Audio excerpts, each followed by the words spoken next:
They say an alpha female is born, not made. But what happens when the woman destined to rule is cast aside like trash on the night she was promised everything? Lyra Vale stood at the altar believing she'd finally claim her birthright, only to watch the man she loved choose another woman in front of the entire pack. They thought the fire took her that night. They were wrong. What crawled out of those flames wasn't the broken girl they betrayed. It was something far more dangerous. If you want to see how a rejected mate becomes the most feared wolf in every kingdom, you better stick around until the end of this story. And hit that like button and drop your city in the comments so I know my pack is listening. The northern wind carried ash and the scent of burning cedar through the Vale Pack territory. But Lyra barely noticed. She stood before the mirror in the Luna's preparation chamber, her fingers trembling as she traced the silver embroidery on her ceremonial gown. White silk, ancient runes stitched in moonstone thread. The dress had been worn by every Luna in the Draven bloodline for 200 years. Tonight, it would finally be hers. 23 years she had waited for this. 23 years of standing beside Kyle Draven, training with him, hunting with him, bleeding with him. She had been 8 years old when the Pack Elders first whispered that she and Kyle were destined, two dominant bloodlines joining to create an unbreakable alliance. She had been 12 when she realized she loved him, 15 when he first kissed her under the old oak at the border, 18 when he promised her forever. And now, at 23, forever had finally arrived. "You look like a ghost." Lyra turned to find her mother standing in the doorway, face tight with something that wasn't quite happiness. Elena Vale had been a beauty once, before her mate died and left her to raise Lyra alone in a pack that barely tolerated wolves without alphas to protect them. "I'm nervous," Lyra admitted. Her voice came out smaller than she intended. "You should be." Elena stepped inside, closing the door behind her. "Once you accept the Luna bond, there's no going back. You'll be tied to Kyle and this pack until one of you dies." "I know the laws, Mother." "Do you?" Elena's eyes were hard.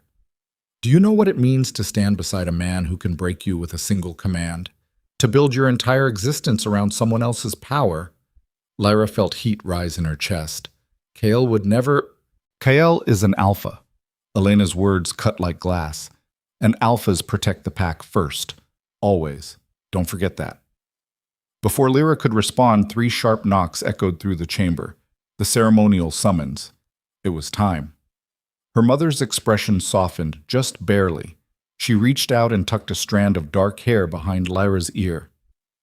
"I hope I'm wrong about him, little moon. I really do." Then she was gone, and Lyra was alone with the weight of the dress and the thunder of her own heartbeat. The Moonbond ceremony took place in the ancient stone circle at the heart of Pack territory. Hundreds of wolves gathered in the clearing, their eyes reflecting silver in the torchlight. Lyra could feel their stares as she walked down the pathway of white stones, each step bringing her closer to the raised platform where Kyle waited. He looked like something carved from granite and starlight. 6'4", broad-shouldered, with the kind of face that made other wolves drop their eyes. Dark hair pulled back from sharp features, ice blue eyes that could strip flesh from bone with a glance. He wore the traditional alpha's coat, black leather marked with the Draven crest in silver. When those eyes found hers, Lyra's breath caught. This was real. This was happening. But as she climbed the steps to the platform, something felt wrong. Kale's expression was blank. Not cold exactly, but absent, like he was somewhere else entirely. And the pack, they weren't watching her with joy or celebration. They were watching her with pity. The elder stepped forward, ancient and bent, carrying the ceremonial blade that would bind their blood. "We gather beneath the full moon to witness the joining of Alpha and Luna, Wait." The word came from Kyle, and it shattered the night like breaking glass. Lyra froze. "What?" Kyle wouldn't look at her. His jaw was tight, a muscle jumping beneath the skin. "I can't do this." The world tilted. Lyra reached for the edge of the platform to steady herself. "What are you talking about?" "The bond. I can't accept it." 4 words, simple, devastating. Lyra's voice came out broken. "Kyle, if this is about your father's death, we talked about this. You're ready to lead. We're ready. It's not about that." He finally met her eyes, and what she saw there made her stomach drop. Guilt, resolve, and something worse, relief. I've made my choice, Lyra, and it's not you. The pack erupted in whispers. Lyra heard her own heartbeat pounding in her ears, felt her wolf clawing at her ribs, desperate and confused. I don't understand. Her hands were shaking so badly the moonstone beads on her dress rattled. We've been planning this for years. You promised. I know what I said. Kale's voice was flat. I was wrong. Wrong? The word tasted like poison. You were wrong about us? About me? About what the pack needs? He turned away from her then, addressing the crowd. The Veil Pack stands at the edge of war. The northern territories are collapsing, and we need alliances that will keep us strong. Lyra is... He hesitated, and that hesitation hurt worse than anything else. She's not enough. Not enough. The words carved into her chest like claws. Then who? Lyra's voice cracked. Who's enough, Kyle? He didn't answer. He didn't have to. Because that's when she appeared. A woman stepped out from the crowd, moving with the kind of confidence that made wolves part before her. Tall, elegant, with pale blonde hair and amber eyes that gleamed with triumph. Seraphina Blackwood, daughter of the most powerful pack in the Eastern Territories, a strategic alliance wrapped in beauty and breeding. And Kael's secret. Seraphina climbed the platform steps like she owned them. When she reached Kael's side, she placed one perfectly manicured hand on his arm, claiming him in front of everyone. I'm sorry you had to find out this way, Seraphina said, her voice honey-sweet and sharp as a blade. But surely you understand. The pack needs strength, not sentiment.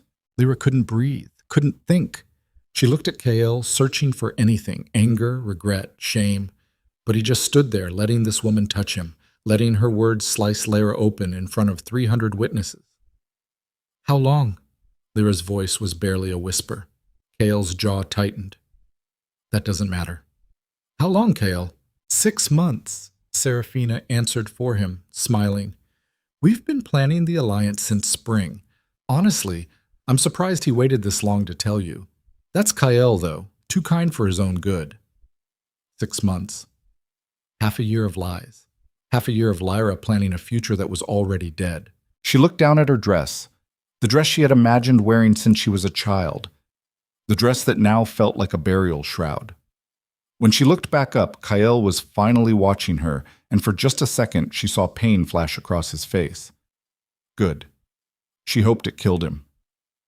You're a coward. Her voice was steady now, cold. You could have told me weeks ago, months ago, but you let me walk down here in front of everyone wearing this...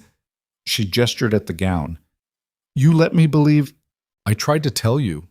Kael's composure cracked. I tried to find the right time. There is no right time to destroy someone. The words ripped out of her. You just didn't want to be the villain, so you waited until I was standing here in front of the whole damn pack so they could all watch you humiliate me. Lyra, Saab, don't. She stepped back, shaking her head. Don't say my name, don't apologize, just... Her voice broke. Just tell me one thing. Did you ever love me? Or was I always just a placeholder until something better came along? The silence that followed was answer enough. Lyra turned and walked down the platform steps. Each one felt like falling. The crowd parted before her, their faces a blur of pity and fascination. She could hear them whispering. Poor thing. She really thought she'd be Luna. Should have known better. Veil wolves never rise that high. Her mother was waiting at the edge of the clearing, face carved from stone. She didn't say anything, just opened her arms and Lyra walked into them, feeling like a child again. Broken. Worthless. Not enough. Take me home, Lyra whispered. Elena held her tighter. We don't have a home anymore, baby. Not in this pack. And that's when Lyra understood. By rejecting her in front of everyone, Kael hadn't just broken her heart. He destroyed her standing, her future, everything she'd built her life around. Veil wolves without alpha protection were nothing, less than nothing. They were prey. Lyra spent the next 3 hours in her mother's cottage, still wearing the white dress, staring at nothing. Elena moved around her, packing bags with mechanical efficiency. 2 lives condensed into canvas and leather. By dawn, they'd leave Vale territory and never come back. "You should change," Elena said quietly. "That dress is worth more than everything else we own. We can sell it." Lyra looked down at the silk and moonstone, the dress that was supposed to make her Luna, the dress that now marked her as the pack's greatest joke. "Burn it." "Lyra, shh. I said burn it." She stood, yanking at the laces with shaking fingers. The fabric tore. She didn't care. She wanted it off. Wanted everything from tonight gone, erased, forgotten. But when she finally stood in just her shift, shivering in the cold room, burning the dress wouldn't be enough. She could feel it in her bones. The weight of tonight would follow her forever. The girl who almost became Luna. The girl who wasn't enough. A knock at the door made them both freeze. Elena moved to answer it, but Lyra caught her arm. "Don't. It might be important." "I don't care." The knock came again, harder. Then a voice, male, urgent. "Lyra, open up. It's Marcus." Marcus Thorne. Kale's beta. The man who'd helped train her, who'd treated her like a little sister for years. Lyra wanted to tell him to go to hell, but Elena was already opening the door. Marcus stood on the threshold, rain-soaked and breathing hard. His usually calm face was twisted with something like panic. "You need to leave," he said without preamble. "Right now." Elena stiffened. "We're packing." "There's no time." Marcus stepped inside, closing the door behind him. He looked at Lyra, and she saw genuine fear in his eyes. "Seraphina's been talking to the Pack Council. She's convinced them you're a threat." Lyra laughed, sharp and bitter. "A threat? I'm nobody. You're a rejected mate who knows too much about Pack politics, about Kael, about the Alliance." Marcus grabbed her shoulders. "Seraphina doesn't want you alive to tell stories, and the Council agrees it's cleaner if you just disappear." The words took a moment to sink in. When they did, Lyra felt her blood turn to ice. "They're going to kill me? They're going to make it look like an accident." Marcus released her, running a hand through his wet hair. "There's a fire. Started about 20 minutes ago near the northern cliffs. It's spreading fast. By morning, they'll say you got caught in it. Tragic. Unavoidable."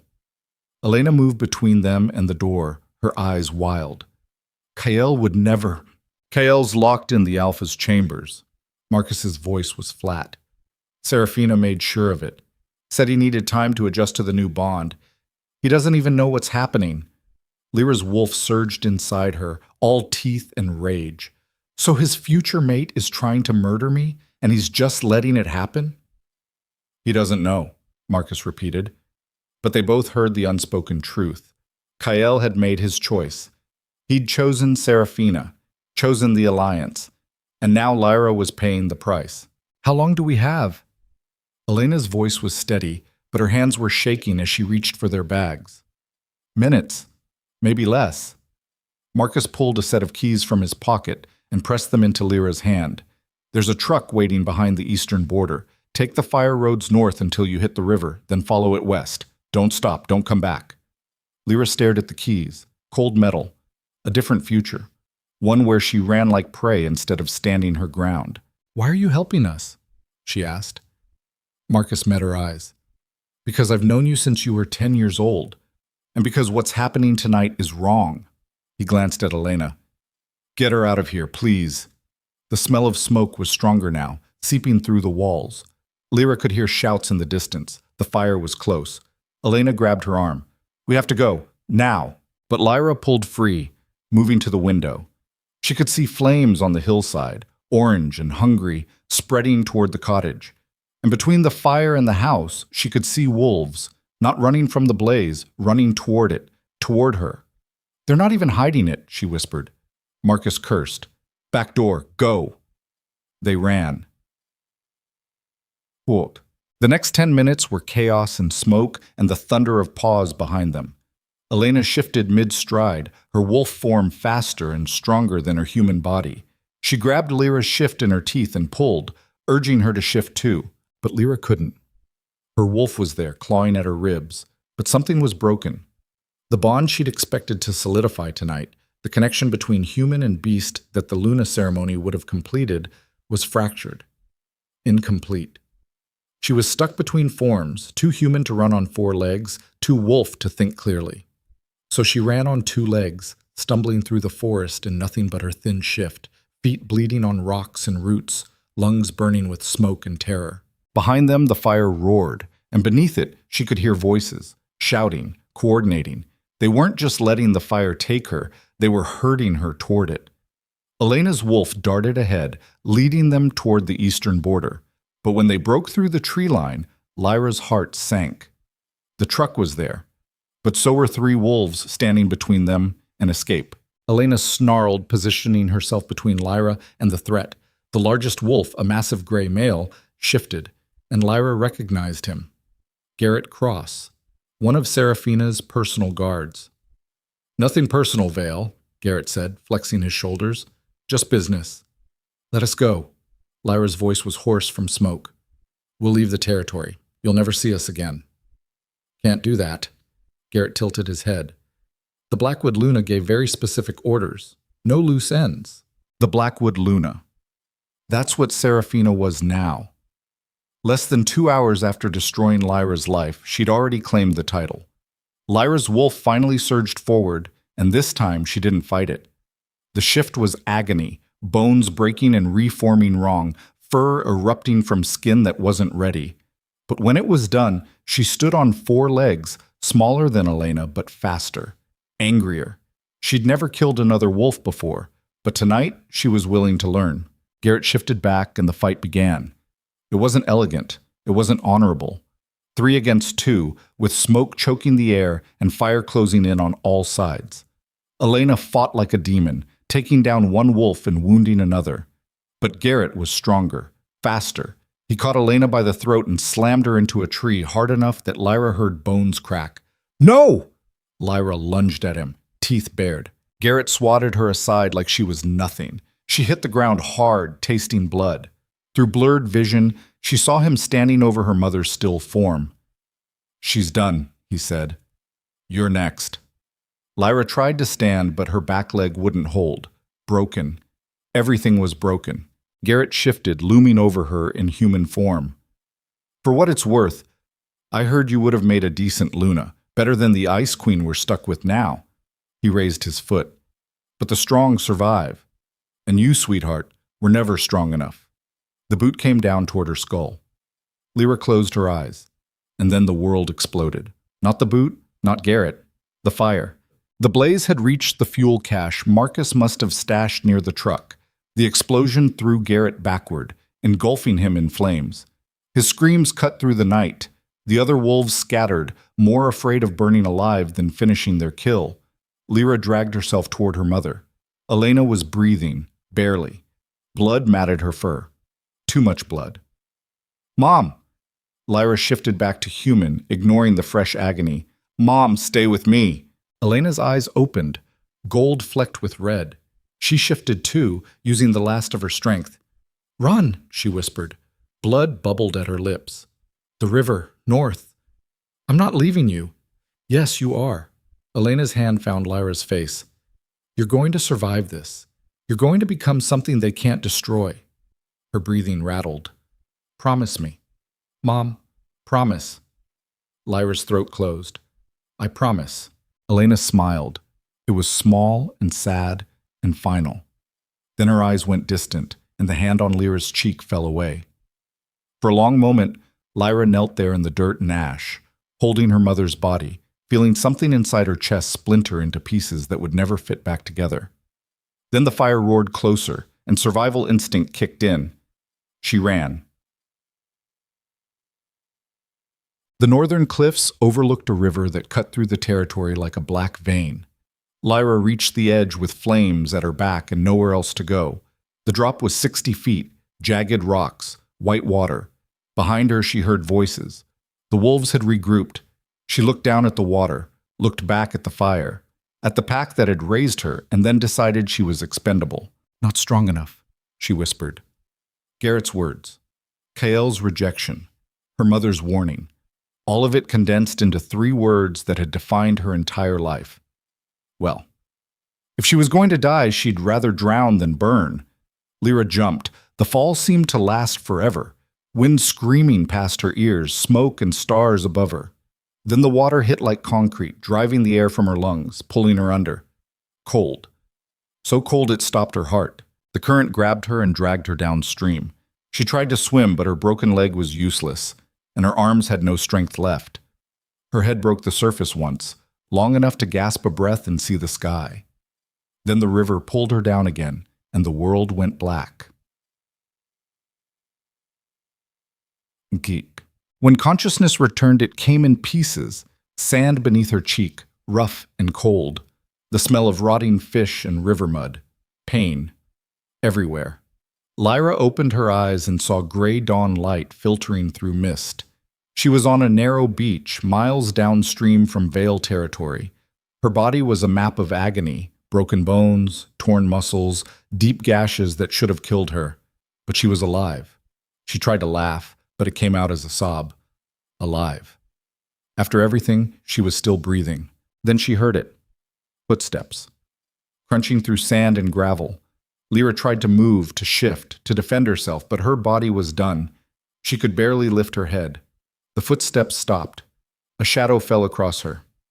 "Well," a voice said, female, amused. "Look what the river dragged in." Lyra forced her eyes to focus. The woman standing over her was maybe 40, with silver-streaked black hair and scars that cut across her face like war paint. She wore leather and carried enough weapons to start a small war. "You smell like smoke in Vale territory," the woman continued, "which means you're either running from something or running towards something worse. So which is it, girl? You prey? Or are you something more interesting?" Lyra coughed, tasting blood. "They tried to kill me." "Clearly." The woman crouched down, studying her with sharp gray eyes. "And you jumped off a cliff instead of dying quiet. That takes spine." She tilted her head. "What's your name?" Lyra thought about that. Thought about the girl who'd stood on that platform in a white dress, waiting for a future that never came. That girl was dead, burned in the fire, drowned in the river. "I don't have one anymore," she whispered. The woman smiled. It was all teeth. "Perfect. Then you can earn a new one." She stood, offering her hand. "I run a syndicate. We deal in things other wolves are too scared or too soft to touch. Information, weapons, power. I can make you strong enough that no one ever throws you away again." Her eyes glinted. "But it won't be easy, and it won't be clean. You up for that?" Lyra stared at that offered hand. She thought about Kael's face when he said she wasn't enough, about Seraphina's smile, about her mother's body in the dirt, about every wolf who'd watched her humiliation and done nothing. She thought about the promise she'd made, to survive, to become something they couldn't destroy. Lyra took the woman's hand. "Good," the woman said, pulling her up. "Let's see what kind of monster you can become." And somewhere in Vale territory, standing in the ruins of a burned cottage, Kael Draven stared at the ashes and felt his wolf howl with a loss he couldn't name. They told him Lyra was dead, that the fire had taken her before anyone could stop it. Tragic, unavoidable. He should have felt relief. The complication was gone. His path was clear. Instead, he felt like something vital had been carved out of his chest. "It's better this way," Seraphina said beside him, her hand cold on his arm. "She would have made everything harder." Kael didn't answer. He just kept staring at the ashes, wondering why they smelled like lies. But by then, Lyra Vale was already miles away, learning her first lesson in survival from a woman who didn't believe in mercy. And the girl who'd begged for Kael's love was dying with every mile, making room for something sharper, colder, something that would one day make alpha wolves kneel. The woman's name was Rhea Cross, and she didn't believe in second chances. Lyra learned that within the first hour of consciousness. Rhea had dragged her to a camp hidden in the neutral zone between territories, a place where exiled wolves, deserters, and things worse than both gathered like vultures around a carcass.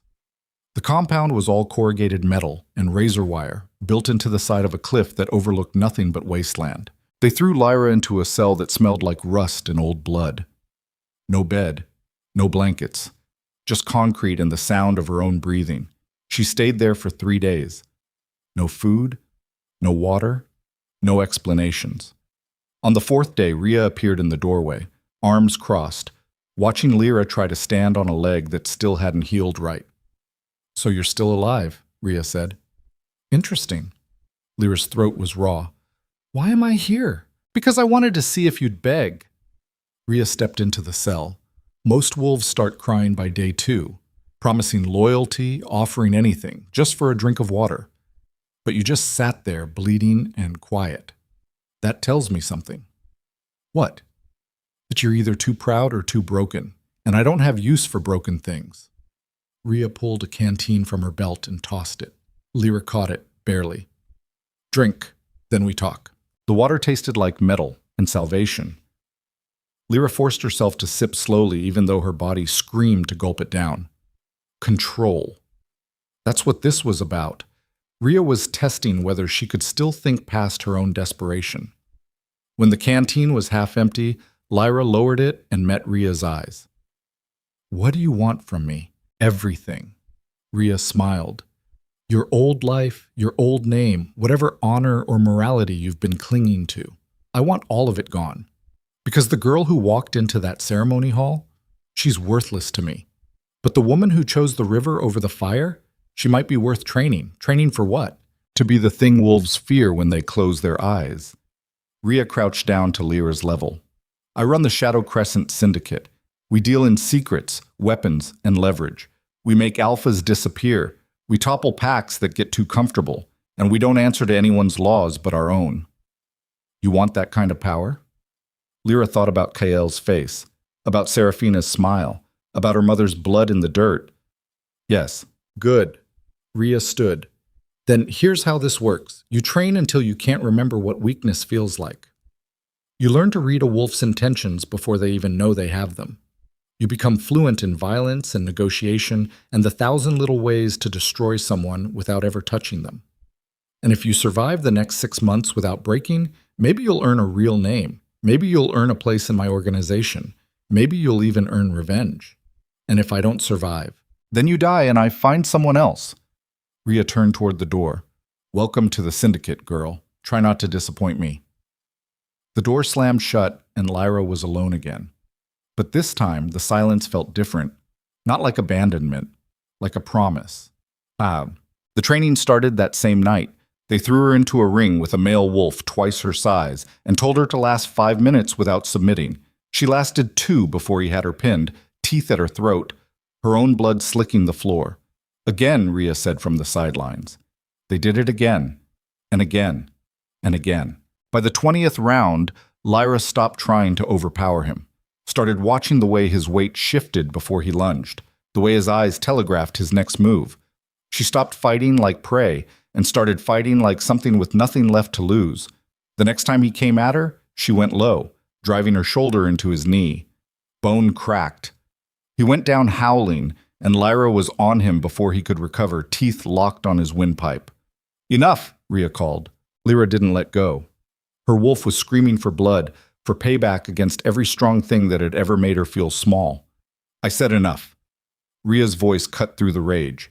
"You've made your point. Now let him go before you do something you can't take back." Lyra released him and stepped away, shaking. The male wolf scrambled out of the ring, cradling his ruined knee. Rhea walked over and grabbed Lyra's chin, forcing eye contact. "You feel that? That fire in your chest? That's not rage. That's hunger. And if you feed it right, it'll make you unstoppable. But if you let it control you, you'll be just another rabid animal we have to put down. Understand?" Lyra nodded, still breathing hard. "Good." Rhea released her. "Now go clean up. Tomorrow we start on the real training." The real training was worse. They didn't just teach her to fight. They taught her to lie, to manipulate, to walk into a room full of hostile wolves and leave with everything she wanted without anyone realizing they'd been played. A woman named Kira handled most of it, sharp-eyed and vicious, with a talent for seeing through any deception. She'd set up scenarios where Lyra had to extract information from prisoners, negotiate deals with rival factions, or convince someone to betray their own pack. Every time Lyra failed, Kira made her run laps until she vomited. Every time she succeeded, Kira raised the stakes. "You're too honest," Kira said, after Lyra botched a negotiation for the 3rd time. "You still think telling the truth is a virtue. It's not." Truth is a tool. Sometimes you use it, sometimes you bury it, but you never let it use you. They were in one of the compound's training rooms, bare concrete, a single table, 2 chairs. Kira had been playing the role of an alpha looking to buy weapons. Lyra was supposed to convince her to triple the order without seeming desperate. She'd failed because she couldn't hide the anger in her voice when Kira insulted the syndicate's reputation. You wear your emotions like flags, Kira continued. Any competent wolf can see exactly what you're feeling and use it against you. You want to survive in this world? You need to learn to lie with your entire body, your face, your scent, your heartbeat. All of it. How? Lyra's hands were clenched so tight her nails drew blood. By deciding that the person you used to be doesn't exist anymore. Kira leaned forward. That girl who loved an alpha? Dead. The girl who thought honor and loyalty mattered? Dead.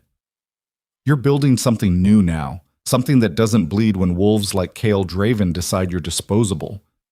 Lyra felt something shift in her chest. Not breaking. Hardening. Again, she said. They ran the scenario again. And this time when Kira insulted the syndicate, Lyra smiled. You're absolutely right, she said smoothly. We've had quality issues in the past. That's why I'm offering you a discount on the first order. Consider it an investment in a long-term partnership. Kira's eyes narrowed. What's the catch? No catch. Just good business. Lyra kept her voice level, her heartbeat steady. But I'll need a reference. Someone who can vouch for your pack's reliability. I'm sure you understand, recent events have made us cautious about new clients. It was a trap. If Kira gave a reference, Lyra would have leverage. If she refused, she'd look weak. Kira stared at her for a long moment. Then she laughed. Better, she said. Much better. 6 weeks into training, they sent Lyra on her first real mission. There was a pack in the eastern lowlands, small, isolated, led by an alpha named Carson Reed who'd been skimming from the syndicate's shipments. Rhea wanted him dealt with. Not killed. Not yet. Just reminded that stealing had consequences. You'll go in alone, Rhea said, handing Lyra a dossier. Reed likes young females. Uses them, breaks them, throws them away. He'll underestimate you. That's your advantage. Lyra looked at the file. Carson Reed was 43, built like a tank, with a history of violence that made her stomach turn. And she was supposed to walk into his territory and make him afraid. What if he doesn't listen? Then you make him, Rhea said simply. I don't care how. Just make sure he understands the message. The Reed Pack's compound was a converted warehouse surrounded by chain link and guard towers. Lyra approached alone, wearing clothes Kira had picked out, tight enough to be distracting, loose enough to hide the knife strapped to her thigh. The guards stopped her at the gate. One of them, a scarred male with dead eyes, looked her up and down like she was meat. State your business. I'm here to see Alpha Reed, Lyra said. Tell him the syndicate sent a gift. The guard's expression shifted to something uglier. A gift, huh? He does like those. They let her in. The warehouse interior was exactly what she expected. Concrete floors, exposed beams, the stink of unwashed bodies and desperation. Wolves lounged around in clusters, watching her pass with varying degrees of interest. Carson Reed sat on a throne made from welded scrap metal, drinking something dark from a bottle. When he saw Lyra, his grin was all teeth. Well, come closer, girl. Let me get a look at you. Lyra walked forward, keeping her steps measured. She could feel every eye in the room on her, weighing her worth. She stopped 10 feet from the throne. Alpha Reed, she said. I bring a message from Rhea Cross. Reed's smile didn't falter. Is that right? And what message would that be? That you've been taking things that don't belong to you. Lyra kept her voice steady. And that needs to stop. The room went silent. Reed set down his bottle slowly. You walked into my house, alone, to threaten me? Not a threat. A warning. Reed laughed. It was a terrible sound, full of genuine amusement. He stood, and Lyra realized he was even bigger up close. 6'5", maybe 260, all muscle and bad intentions. You know what I do to pretty little things who walk in here acting tough? Reed circled around her. I break them, slowly, and then I send pieces back to whatever idiot sent them. Lyra's heart was hammering, but she kept her breathing even. Kira's lessons echoing in her head. Don't show fear. Don't show anything. You could try, she said, but then Rhea would stop being polite. Reed stopped in front of her. And what exactly does impolite look like? Lyra met his eyes. She thought about the girl she used to be, the one who would have been terrified right now, the one who would have begged or cried or tried to run. That girl was dead. It looks like your supply line's burning, she said quietly. Your allies disappearing, your pack waking up one morning to find half their warriors gone and the other half too scared to stay. Rhea doesn't make examples often, but when she does, people remember. Reed's hand shot out, grabbing her throat. He lifted her off the ground with one arm, squeezing just hard enough to make breathing difficult. You think I'm scared of some bitch running a syndicate of cowards and cast-offs? Lyra didn't struggle, just stared at him, letting him see the absolute absence of fear in her eyes. I think you're scared enough to be angry, she whispered, and that's all Rhea needed to know. Reed's grip tightened. For a moment, Lyra thought he might actually kill her. Then something shifted in his expression. Uncertainty. He dropped her. Get out. Lyra landed on her feet, coughing. Not until you agree. Agree to what? To stop stealing from us. To pay back what you owe. And to remember that the syndicate doesn't forget. Reed's jaw worked. Every wolf in the room was watching, waiting to see if their alpha would back down to a lone female who'd walked in uninvited. Finally, Reed nodded once. Fine. You'll get your shipment. With interest. Good. Lyra turned to leave. Then she stopped. Oh, and Alpha Reed? Next time you put your hands on someone Rhea sent? She won't send a warning. She'll send a coffin. She walked out of that warehouse with her spine straight and her hands steady. It wasn't until she was half a mile into neutral territory that she started shaking. But she'd done it. She'd walked into a hostile alpha's den, made him back down, and walked out alive. When she reported back to Rhea, the older woman just smiled. You're learning. Well, 3 months in, they gave her a new assignment, not a warning this time. An elimination. There was a wolf named Marcus Voss running a trafficking ring out of the border territories, stealing young wolves from weak packs and selling them to alphas who didn't ask questions. Rhea wanted him dead. This is different from Reed, Rhea said, handing Lyra a gun. Reed needed to be scared. Voss needs to stop existing. Can you do that? Lyra looked at the weapon. She'd trained with firearms, knew how to shoot, but shooting targets was different from shooting someone in the face. Yes, she said. You sure? Because once you cross this line, there's no going back. You won't be the victim anymore. You'll be the wolf other wolves tell horror stories about. Lyra thought about her mother dying in the dirt, about Kael's face when he said she wasn't enough, about every moment of her old life that had taught her mercy and compassion and all the other lies they fed to prey. I'm sure. Then make it clean. Rhea handed her the address. And try not to enjoy it too much. Marcus Voss lived in a cabin on the edge of contested territory. Lyra watched him for 2 days, learning his patterns. He was careful, always had guards, never left himself vulnerable, but everyone slept eventually. She went in through the window at 3 a.m. Voss was alone, snoring in a bed that stank of cheap whiskey and cheaper perfume. The guards were outside, lazy, not expecting trouble. Lyra stood over him with the gun in her hand, watching his chest rise and fall. 1 shot. That's all it would take. Quick, clean. But something in her hesitated. Not mercy. She was done with that. It was something else. A question. Did killing this man make her strong, or did it just make her another monster in a world full of them? Voss's eyes opened. He saw her, saw the gun, and his hand darted toward the nightstand. Lyra pulled the trigger. The sound was deafening in the small room.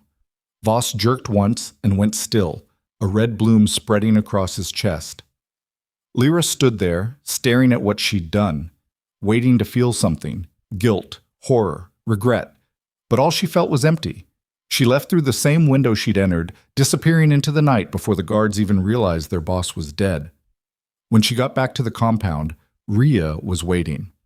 It's done, Lyra said. How do you feel? Lyra thought about that. Nothing. I feel nothing. Rhea nodded, like she'd expected that answer. Good. Emotion makes you sloppy. You want to survive this life, you need to stay cold. But in her cell that night, alone in the dark, Lyra finally let herself feel it. Not regret for killing Voss, but grief for the girl she used to be. The one who believed in happy endings and true love and all the other fairy tales. That girl was gone, murdered as surely as Voss had been. And in her place was something sharper, something that could kill without flinching, something that Cale Draven wouldn't recognize if he saw it. Lyra closed her eyes and let that grief burn through her one last time. By morning, it was gone. The months blurred together after that. More missions, more blood, more lessons in how to turn weakness into weapons. Kira taught her to read financial records, to track money through shell companies and offshore accounts, to find the pressure points in any organization and squeeze until it crumbled. A man named Silas, ex-military, built like a wall, taught her advanced combat. Not just brawling, but strategy. How to disable an opponent in 3 moves. Where to cut to make someone bleed out fast. How to kill quietly. And Rhea taught her the most important lesson of all, how to be invisible. The best weapon you have isn't your teeth or your claws, Rhea said. It's the ability to make people underestimate you, to walk into a room and have everyone assume you're harmless until it's too late. They practiced it endlessly. Lyra would attend meetings with rival syndicates, playing the role of Rhea's assistant, quiet, decorative, beneath notice. And while the alphas postured and threatened, Lyra would be cataloging weaknesses, listening to the things they said when they thought no one important was paying attention. Information is power, Rhea reminded her, more than strength, more than violence. The wolf who knows everyone's secrets is the wolf who survives. By the time spring arrived, Lyra had been with the syndicate for 8 months. She'd killed 7 wolves, destroyed 3 trafficking rings, and helped broker deals worth millions. And somewhere along the way, she'd stopped flinching when Rhea called her useful. Then one night, Rhea summoned her to the command room, a converted bunker deep in the compound where they kept files on every major pack in the region. "Sit," Rhea said, gesturing to a chair. Lyra sat. She'd learned not to ask questions until Rhea was ready to answer. Rhea pulled out a file and slid it across the table. Inside were photographs, intelligence reports, financial records, and at the center of it all was a face Lyra hadn't seen in 8 months. Kyle Draven. Her chest tightened, but she kept her expression neutral. "What is this?" "Your old pack is in trouble," Rhea said. Kale's alliance with the Blackwood pack is fracturing. Seraphina's father is demanding concessions Kyle can't afford. And there are rumors of a coup brewing inside his own territory. Lyra stared at the photograph. Kyle looked older, harder, like the weight of being alpha was crushing him from the inside. "Why are you showing me this?" "Because I'm considering making a move on Vale territory." Rhea leaned back. Kale's vulnerable right now, distracted. And a destabilized pack that close to our operations is dangerous. I want to know if you can handle being in the same room as him without losing focus. "I can handle it." "You sure? Because from where I'm sitting, you just went rigid as a corpse the second you saw his face." Lyra forced herself to relax, forced her breathing to even out. "He's nothing to me." Rhea studied her with those sharp gray eyes. "We'll see. There's a summit in 2 weeks. Neutral territory. Every major pack will send representatives to discuss the territorial disputes. I'm going, and I'm bringing you." "As what?" "As my second." Rhea smiled. "Time to see if you're ready for the real game."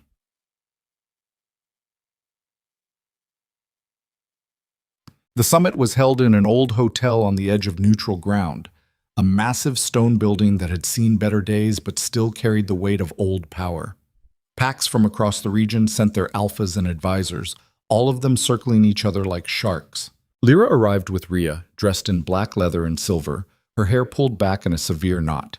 She looked nothing like the girl who'd worn a white dress to a ceremony that never happened. She looked like exactly what she was, something dangerous in a pretty package. The main hall was full of wolves in expensive suits and designer dresses, all pretending they weren't sizing each other up for weaknesses.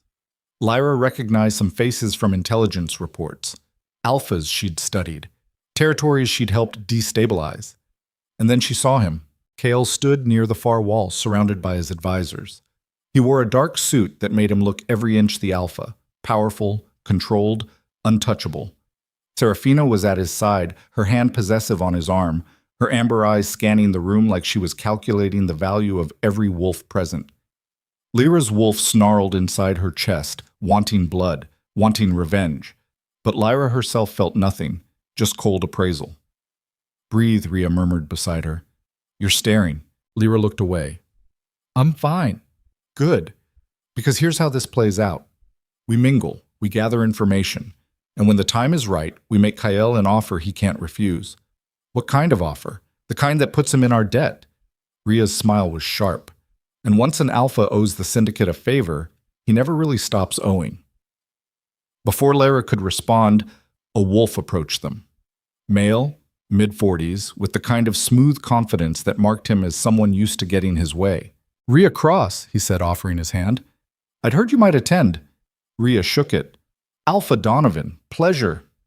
They exchanged pleasantries while Lyra stood silent, playing the role of decoration. But she was listening to every word, cataloging every tell. Donovan was nervous, trying to hide it, but nervous. "And who's this?" Donovan's attention shifted to Lyra. "My associate," Rhea said smoothly. "Celine Frost." The name was one they'd chosen carefully. Celine, goddess of the moon.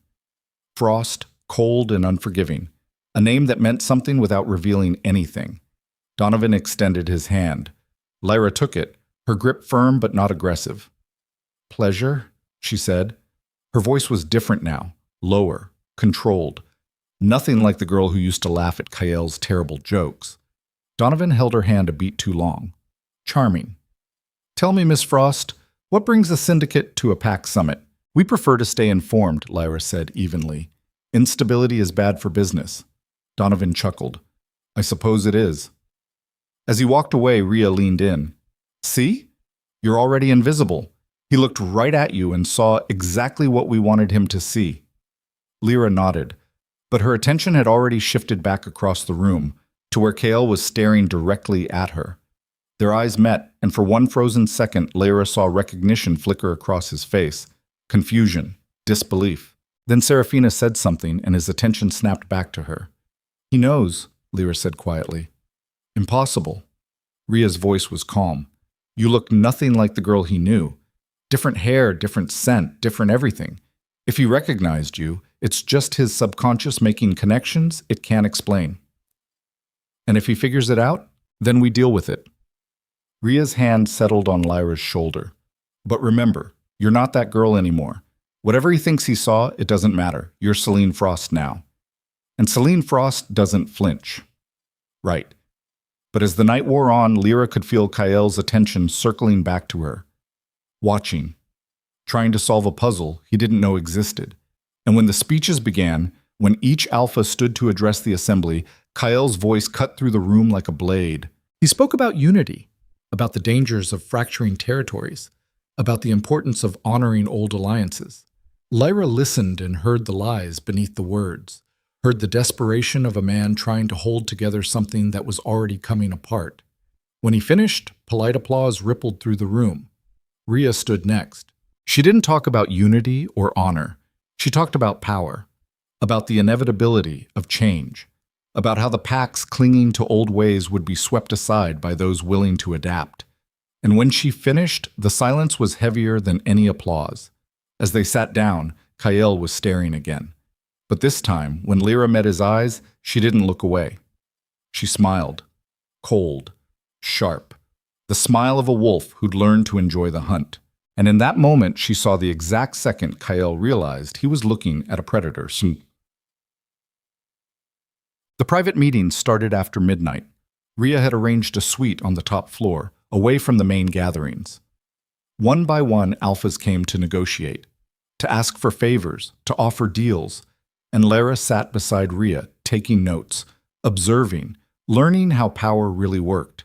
It wasn't about strength, it was about leverage, about knowing what someone needed and making them pay for it. When Alpha Donovan came, he wanted weapons. Rhea negotiated a price that would leave his pack broke within a year. When Alpha Chen arrived, she wanted information about her rivals. Rhea sold it to her, knowing it would trigger a war that would weaken both sides. And when the knock came at 2 a.m, Lyra already knew who it would be. Kyle Draven stood in the doorway, alone. No advisors, no Serafina, just him. Alpha Draven, Rhea said pleasantly. To what do we owe the honor? Kael's eyes went straight to Lyra. I need to speak with you, privately. Anything you say to me, you can say in front of Miss Frost. Kael's jaw tightened. Fine. I want to know what the Syndicate wants with my territory. Rhea smiled. What makes you think we want anything? Because you're here. Because Rhea Cross doesn't attend summits unless she's making a play. And because... He looked at Lyra again, and this time the confusion in his eyes was raw. Because I can't shake the feeling I know her. Lyra kept her expression neutral. We've never met, Alpha Draven. Maybe not. But... He stepped closer. You smell familiar. Interesting. Rhea's tone was amused. Are you in the habit of tracking strange women by scent? Kael ignored her. Who are you? Lyra stood, moving to face him directly. She was close enough to see the flecks of silver in his blue eyes. Close enough to smell the soap he still used, pine and leather. I'm Selene Frost, she said evenly, second in command of the Shadow Crescent Syndicate. And if you keep asking questions that don't concern you, we'll have a problem. Kael stared at her, and she could see him searching, trying to place her, trying to reconcile the impossible feeling that he'd lost something he was only now realizing had been precious. I know you, he said softly. No, Lyra replied, you don't. And she turned away, dismissing him like he was nothing. For a long moment, Kael just stood there. Then he addressed Rhea. What do you want? A partnership, Rhea said simply. Your pack is vulnerable. The Blackwood Alliance is collapsing. You have enemies circling. We can help with that. In exchange for what? Access. Information. Lyra's voice was flat. And your cooperation when we need it. Kael's hands clenched. I don't deal with criminals. You already have. Rhea's smile widened. That shipment of weapons you acquired last month? Syndicate. The intelligence you received about the Northern Pack movements? Also us. You've been in bed with us for months, Alpha Draven. We're just making it official. The color drained from Kael's face. That's impossible. Is it? We're very good at what we do. Rhea gestured to the door. Think about it. You have until the summit ends to decide. After that, our offer expires. Kael looked at Lyra one more time. She met his gaze and let him see nothing but ice. He left without another word. When the door closed, Rhea laughed. Well done, you didn't even flinch. Lyra sat back down, her hands perfectly steady. He's nothing to me, she said, and for the first time she actually believed it. The summit ended with handshakes and hollow promises, but Lyra could taste the blood underneath. Every alpha left believing they'd gained leverage, while Rhea had quietly positioned the Syndicate at the center of a web they didn't even know existed. Kael never gave his answer, just disappeared back to Vale territory with Serafina clinging to his arm like a parasite. Good, Rhea said as they drove away from the hotel. Let him stew. Fear makes people careless. But 3 days later, everything changed. Lyra was in the compound's intelligence room, reviewing financial reports from the Eastern Territories. When Silas burst through the door, his face was gray. We have a problem. Lyra looked up. What kind of problem? The kind where half our safe houses just got raided simultaneously. Silas threw a tablet on the table. Federal agents, local enforcers. Someone fed them our entire network. Rhea appeared in the doorway behind him, her expression carved from stone. How many did we lose? 17 operatives in custody. 4 dead. And they got the armory in Sector 9. The armory held enough weapons to start a small war. Losing it wasn't just a tactical blow. It was a message. Someone knew exactly where to strike to cripple them. Who knew the locations? Lyra's voice was steady, but her mind was racing. Inner circle only. Rhea's eyes were flat. You, me, Silas, Kira, and Marcus. Marcus, Rhea's logistics coordinator, the man who handled supply routes and safe house rotations, the man who'd been with the Syndicate for 6 years. Where is he? Lyra asked. Gone. Silas pulled up security footage, left 2 hours ago, told the gate guards he was running a supply check. Never came back. Rhea moved to the window, staring out at the compound. She was silent for a long moment. Then she spoke, and her voice carried the weight of absolute certainty. Find him. Bring him back alive. I want to know who he sold us to before I personally tear his throat out. Bosam. They found Marcus 3 hours later in a motel 30 miles outside neutral territory. He'd been sloppy, left a trail a child could follow, almost like he wanted to be found. Lyra kicked in the door with Silas behind her, guns drawn. Marcus sat on the bed, hands raised, looking tired and resigned. I figured you'd come, he said. Where's the money? Lyra's gun didn't waver, already transferred, offshore accounts, untraceable. Who paid you? Marcus smiled, but it didn't reach his eyes. Does it matter? You're going to kill me either way. Silas moved forward, grabbing Marcus by the collar and slamming him against the wall.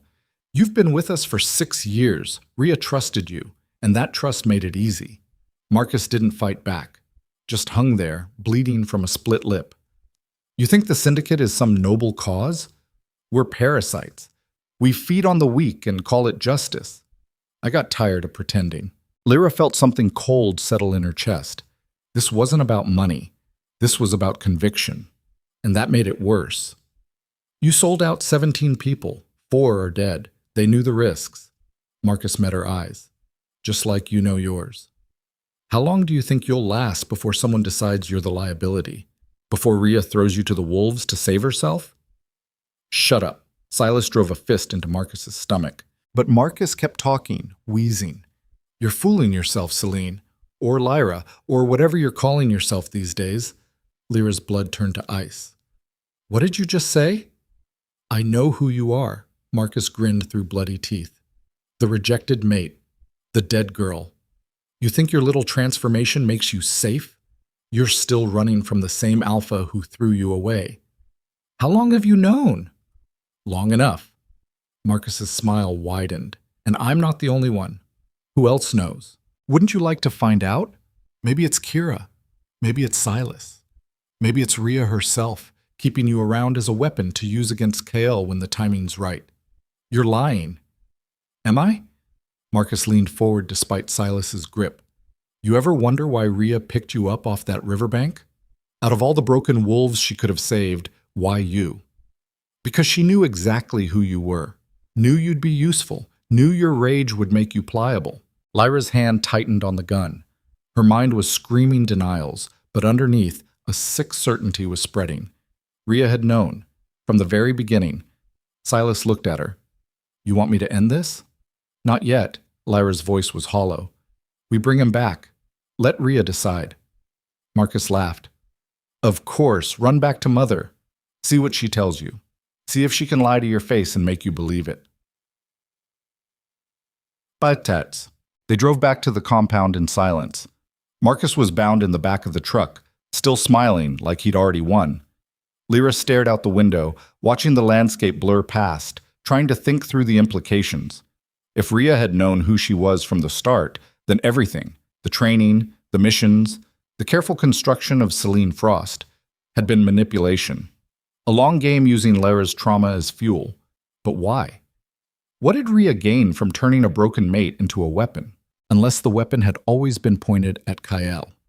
When they arrived, Rhea was waiting in the courtyard. She took one look at Marcus and nodded to the guards. Take him to the holding cells. I'll deal with him later. We need to talk, Lyra said. Now. Rhea's eyes narrowed. In private. They went to Rhea's office, a converted bunker with maps on every wall and files stacked 3 feet high. The door closed with a heavy thud. What did he tell you? Rhea asked. That you've known who I am since the beginning. Rhea didn't deny it, just poured herself a drink and sat behind her desk. Yes, the confirmation landed like a punch. Why didn't you say anything? Would it have mattered? Rhea's tone was conversational. You were half dead, bleeding out, barely holding on to consciousness. If I'd said, hello, I know you're Kael Draven's rejected mate, and I plan to use that. Would you have come with me? Lyra's hands clenched. You manipulated me. I saved you. There's a difference. Rhea took a sip. You wanted power. I gave you the tools to take it. The fact that your history makes you useful against Kael is just good strategy. So that's all I am to you? A strategy?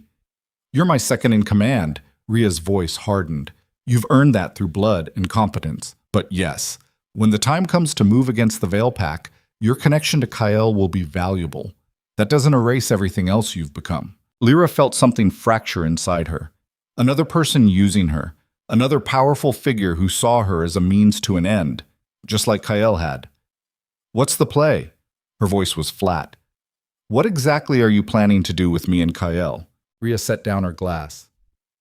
The Blackwood Alliance is collapsing. Seraphina's father is pressuring Kyle to hand over territory he can't afford to lose. Within 6 months, there will be a conflict. And when that conflict comes, I want the Veil Pack destabilized enough that we can walk in and take control without firing a shot. And I'm supposed to be the one who destabilizes him. You're uniquely positioned. The woman he betrayed returned from the dead, now holding power he can't touch. That's psychological warfare at its finest. Lyra felt bile rise in her throat. You want me to destroy him? I want you to break him. There's a difference. Rhea leaned forward. Cale Draven threw you away. He let his mate orchestrate your murder. And then he built a life on top of your grave. Don't you want him to pay for that? Of course I do. The words came out raw. But I want it to be my choice, not yours. It is your choice. Rhea's expression didn't change. I'm giving you the opportunity. What you do with it is up to you. Liar. Lyra's voice shook. You've been steering me toward this from day one. Every mission, every lesson, every moment was designed to turn me into something you could aim at him. Yes. And you let me. Because deep down, you wanted the same thing. Rhea stood. You can be angry about the manipulation. You can hate me for using you. But don't pretend you didn't know on some level. You're too smart for that. The truth of it hit like a hammer. Lyra had known. Maybe not consciously, but she'd felt the direction Rhea was pushing. And she'd gone along with it because the alternative, admitting she'd been used twice, was unbearable. Get out, Rhea said. Think about what you want. And when you're ready to stop pretending you're a victim, come back and we'll finish this conversation. Lyra left the office feeling like her skin was on fire. She found Kira in the training room working through forms with mechanical precision. When Kira saw Lyra's face, she stopped. Marcus talked. I heard. Kira wiped sweat from her forehead. What did he say? That Rhea's been using me, that everything was a setup from the beginning. Kira was quiet for a moment, then she sighed. You want the truth or the version that makes you feel better? The truth. Rhea knew who you were. Probably figured it out within an hour of pulling you off that beach. Kira sat on the edge of the ring. But here's the thing, she would have trained you either way. Because you had potential. The Kael connection just made you more valuable. So everyone knew but me. Not everyone. I didn't know until about 4 months in. Caught Rhea looking at old intelligence files on the Veil Pack with your picture circled. Kira met her eyes. I confronted her. She admitted it. Said she was waiting for the right time to tell you. And you didn't think I deserved to know? Would you have believed me? Or would you have thought I was trying to sabotage you? Kira's tone was matter of fact. Rhea's not wrong about one thing. Your rage made you better, faster, sharper. If you'd known you were being aimed at Kael from the start, you might have lost focus. Lyra wanted to argue. But the worst part was that Kira was right. Her anger at Kael had fueled every brutal hour of training, every mission, every kill. If she'd known it was orchestrated, she might have rejected it out of pride. What do I do now? That's up to you, Kira stood. But if you're asking my opinion? Use it. Rhea handed you a loaded gun. Doesn't matter why. What matters is what you aim it at. Barbet. Lyra spent the next 2 days in isolation, trying to untangle the mess in her head. Marcus was executed. Rhea slit his throat personally and left the body as a warning to anyone else considering betrayal. But his words lingered like poison. You're still running from the same alpha who threw you away. Was that true? Had she really changed, or had she just traded one form of dependence for another? Kael had controlled her through love. Rhea controlled her through purpose. Either way, someone else held the strings. On the 3rd day, Silas found her on the roof of the compound, staring at the horizon. Rhea wants to see you. Tell her I'm busy. She said it wasn't a request. Silas's voice was apologetic. And she's not alone. Who's with her? Silas hesitated. Kael Draven. The world tilted. What? He showed up an hour ago. Alone. Asking to negotiate with Celine Frost. Ria's keeping him in the conference room. Lyra's heart was hammering. Why would he come here? No idea. But Ria thinks you should hear what he has to say. Silas met her eyes. She also said to remind you that you're in control. Whatever happens in that room, it's your call. Right? Control. The thing Lyra had been chasing for months. The thing she still wasn't sure she actually had. She followed Silas down to the conference room. Outside the door, she paused, steadying her breathing. Then she walked in. Kale sat at the table, flanked by two of Ria's guards. He looked exhausted, dark circles under his eyes, jaw tight with stress. When he saw Lyra, something shifted in his expression. Recognition. "It's you," he said quietly. "I knew it." Ria sat across from him, perfectly composed. "Alpha Draven believes he's figured something out. I thought you should hear it directly." Lyra remained standing, arms crossed. "What are you doing here, Kyle? Looking for answers."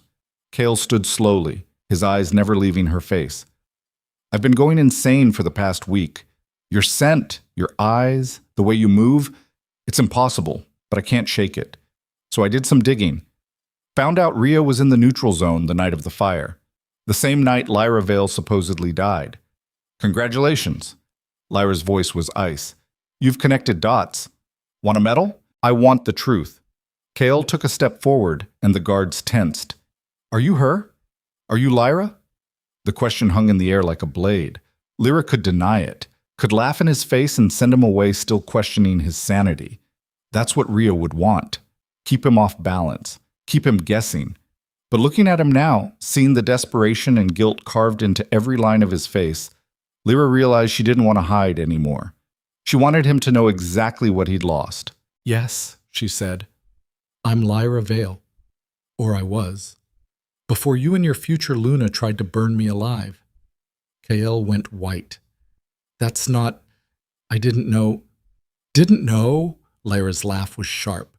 "You rejected me in front of the entire pack. You let Seraphina take my place, and when I disappeared, you didn't even look for me." "I did look." Kael's voice cracked.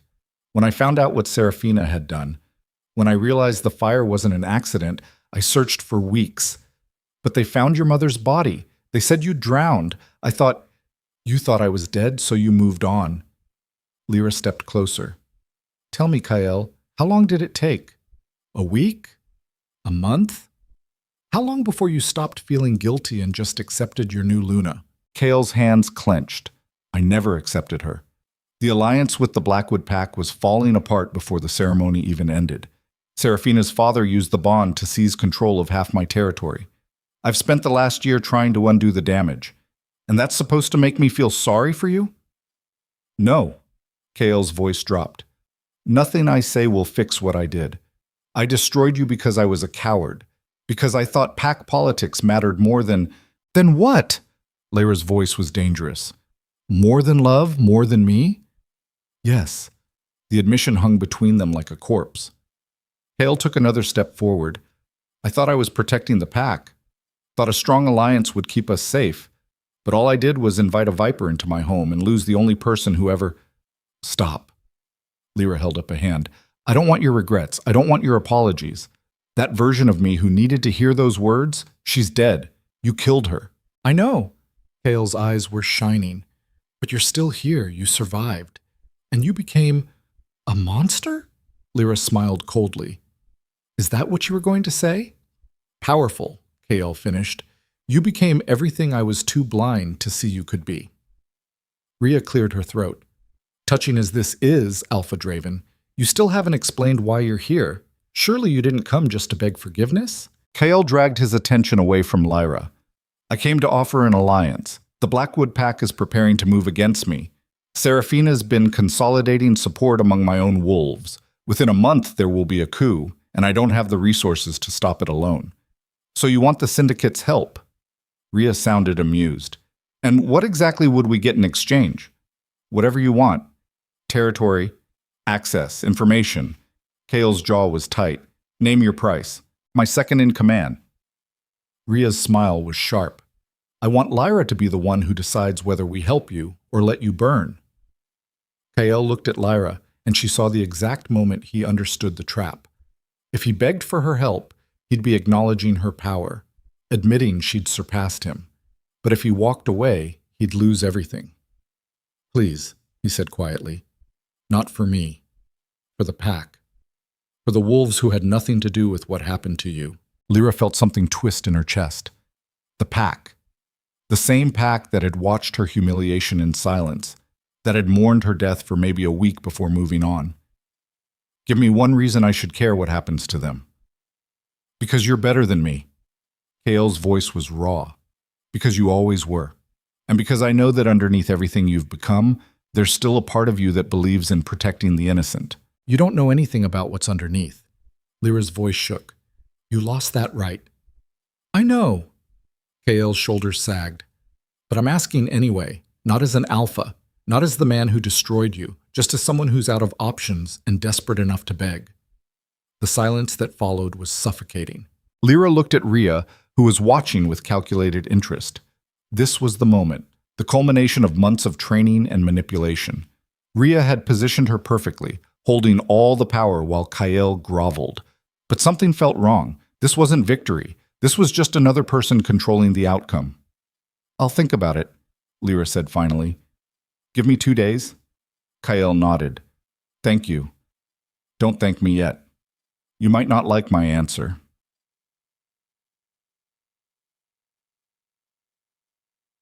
After Kael left, Rhea cornered Lyra in the hallway.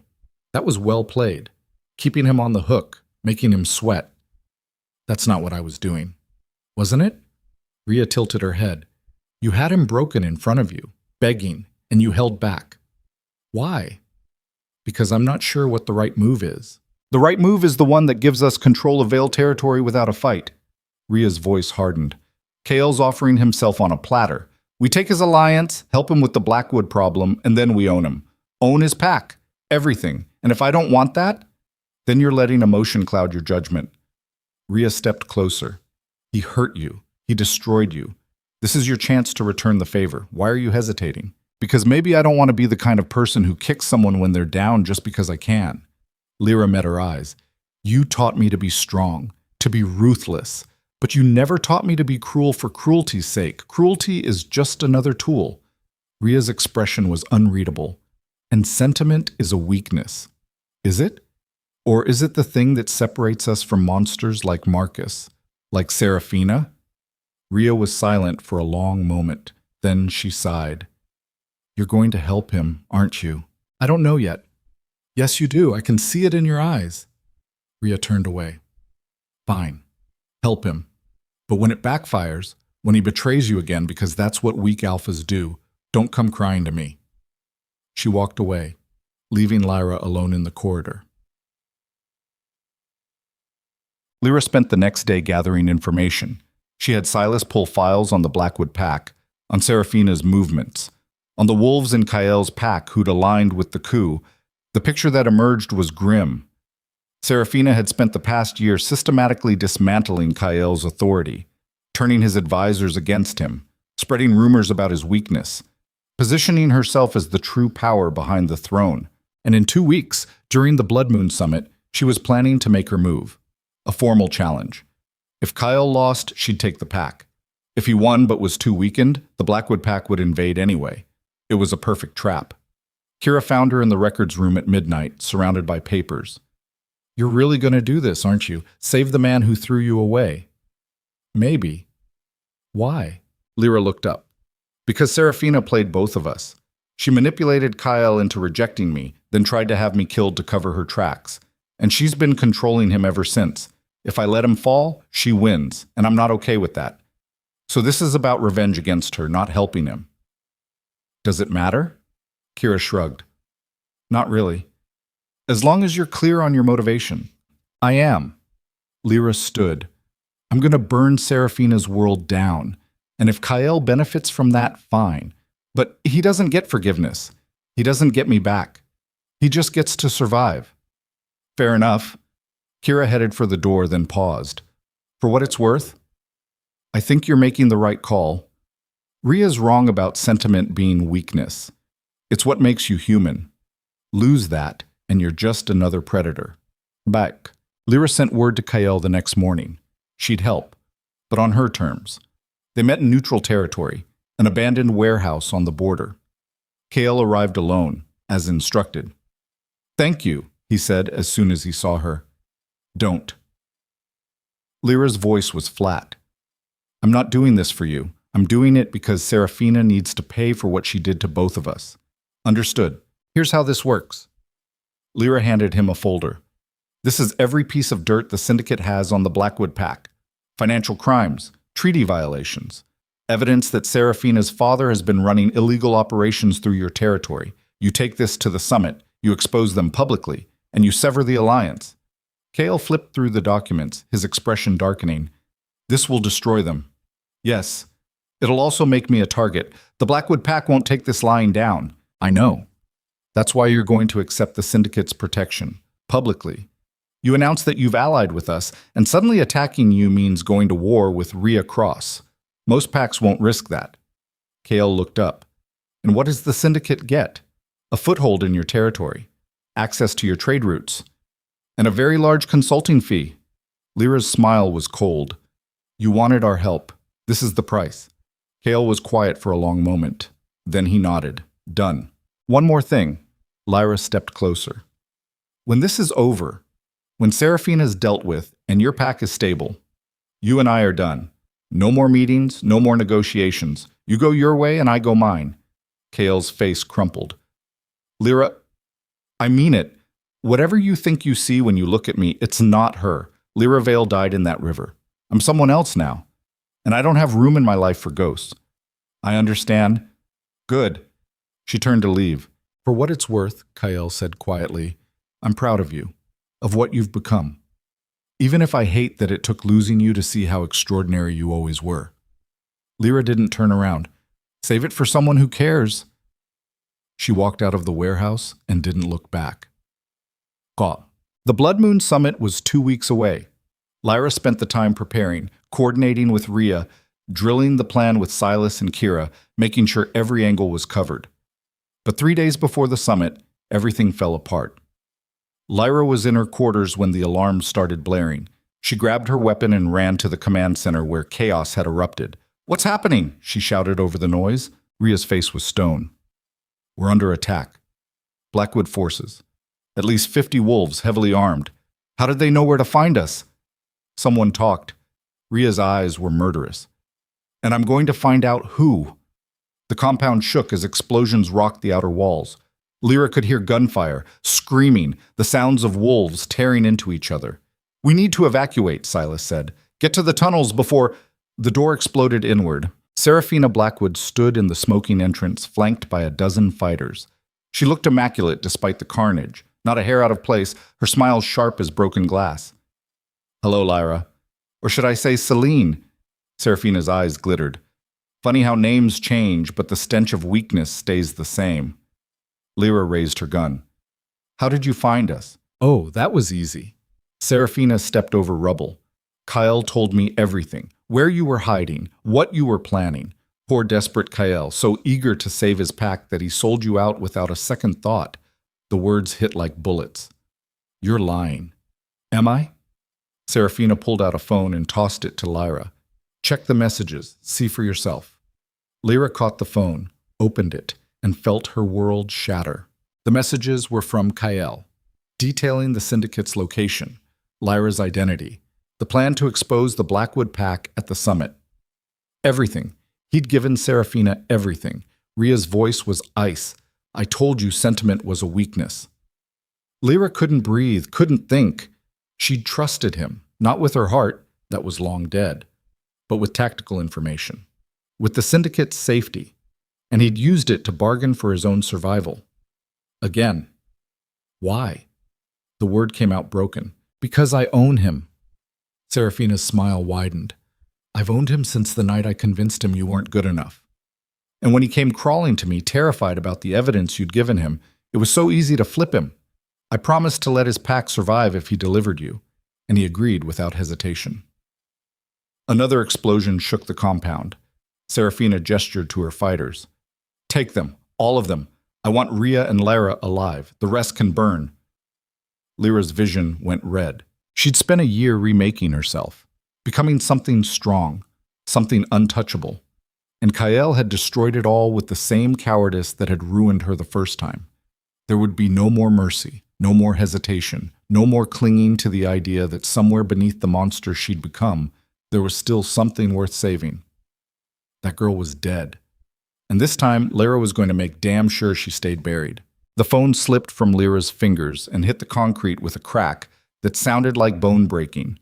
Around her, the compound was collapsing into chaos. Gunfire ripping through walls, wolves screaming, the acrid stench of explosives mixing with blood. But all of it felt distant compared to the roaring in her ears. Kael had sold her out, again, not out of malice this time, not even out of weakness, out of pure survival instinct, the same instinct that had made him choose Serafina over her a year ago.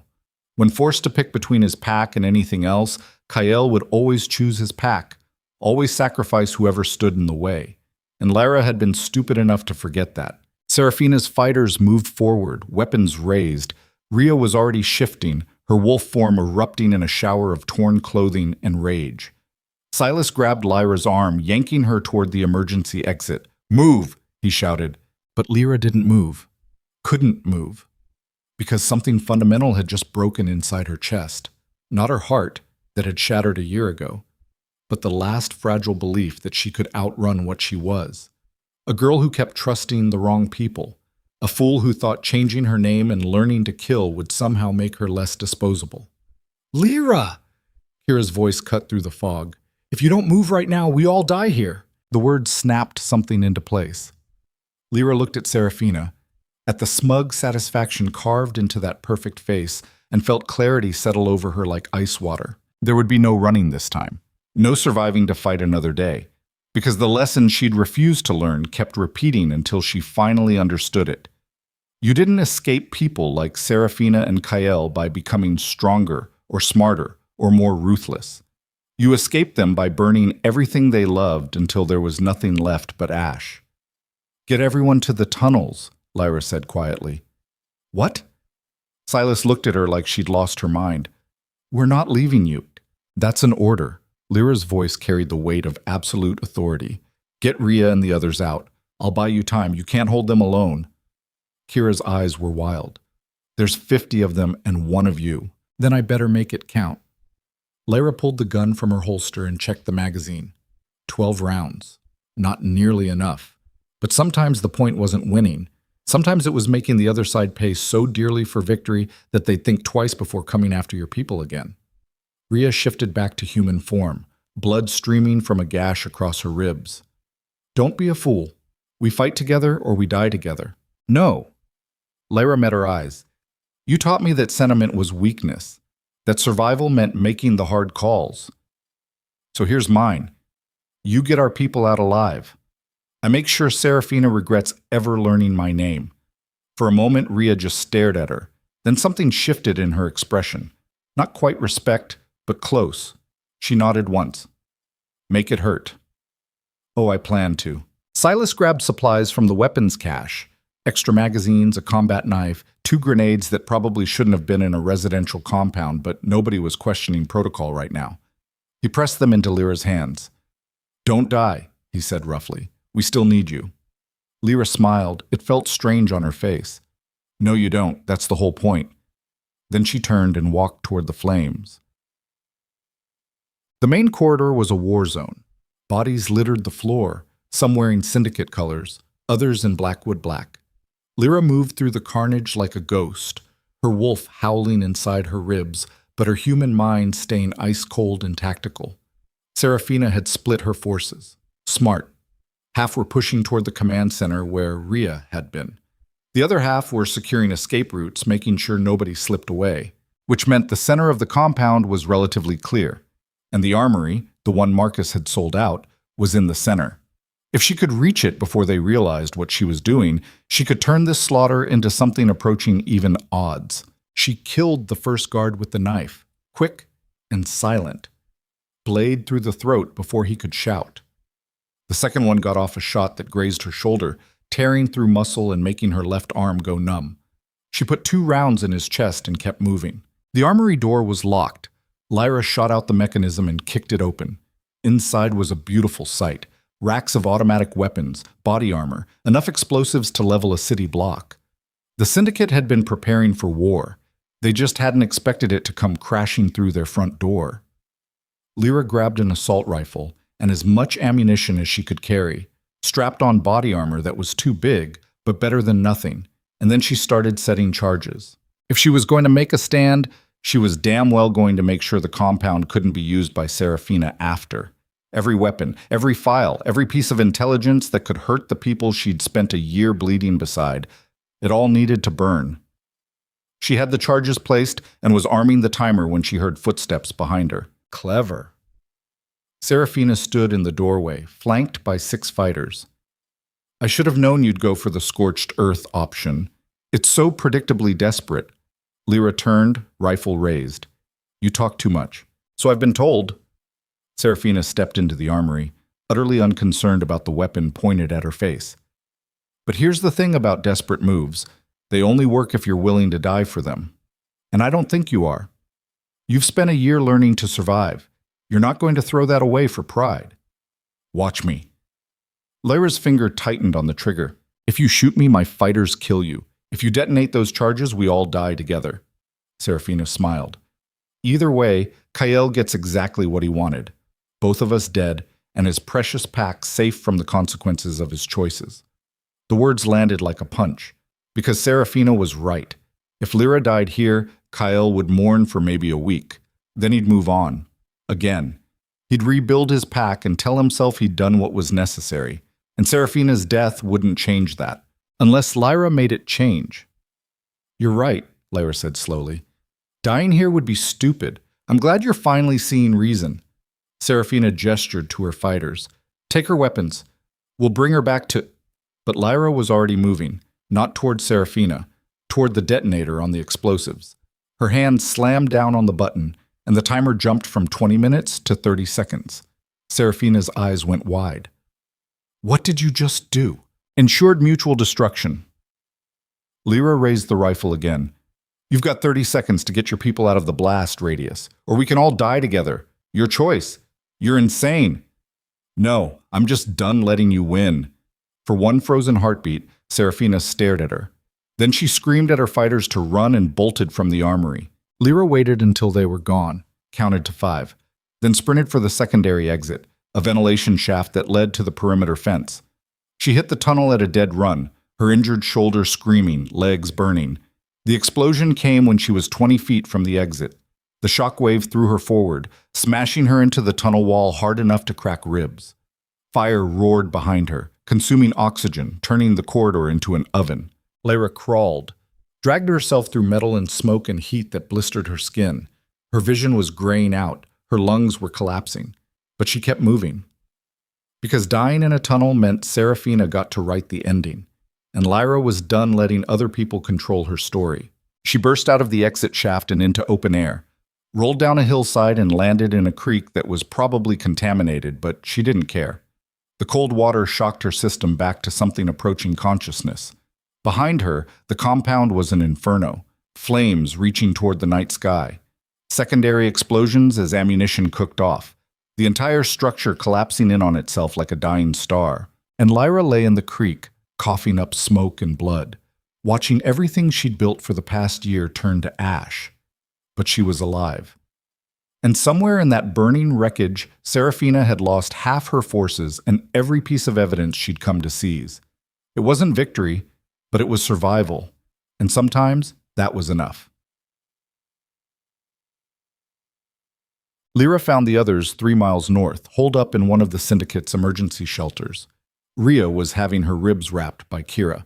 Silas was coordinating with the few operatives who'd made it out. 23 people total out of a compound that had housed over 60. The math was brutal, but they'd survived. When Lyra stumbled into the shelter, covered in soot and bleeding from a dozen wounds, Rhea actually smiled. You magnificent bastard. You actually blew it all up. Seemed like the thing to do. Lyra collapsed against the wall. Did everyone make it out? Everyone who was getting out. Rhea's expression hardened. We lost 37. Another 10 are missing, probably captured. The numbers hit like bullets. 37 dead. Because Kyle had sold them out. Because Lyra had been stupid enough to trust him. "This is on me," she said quietly. "I should have seen it coming.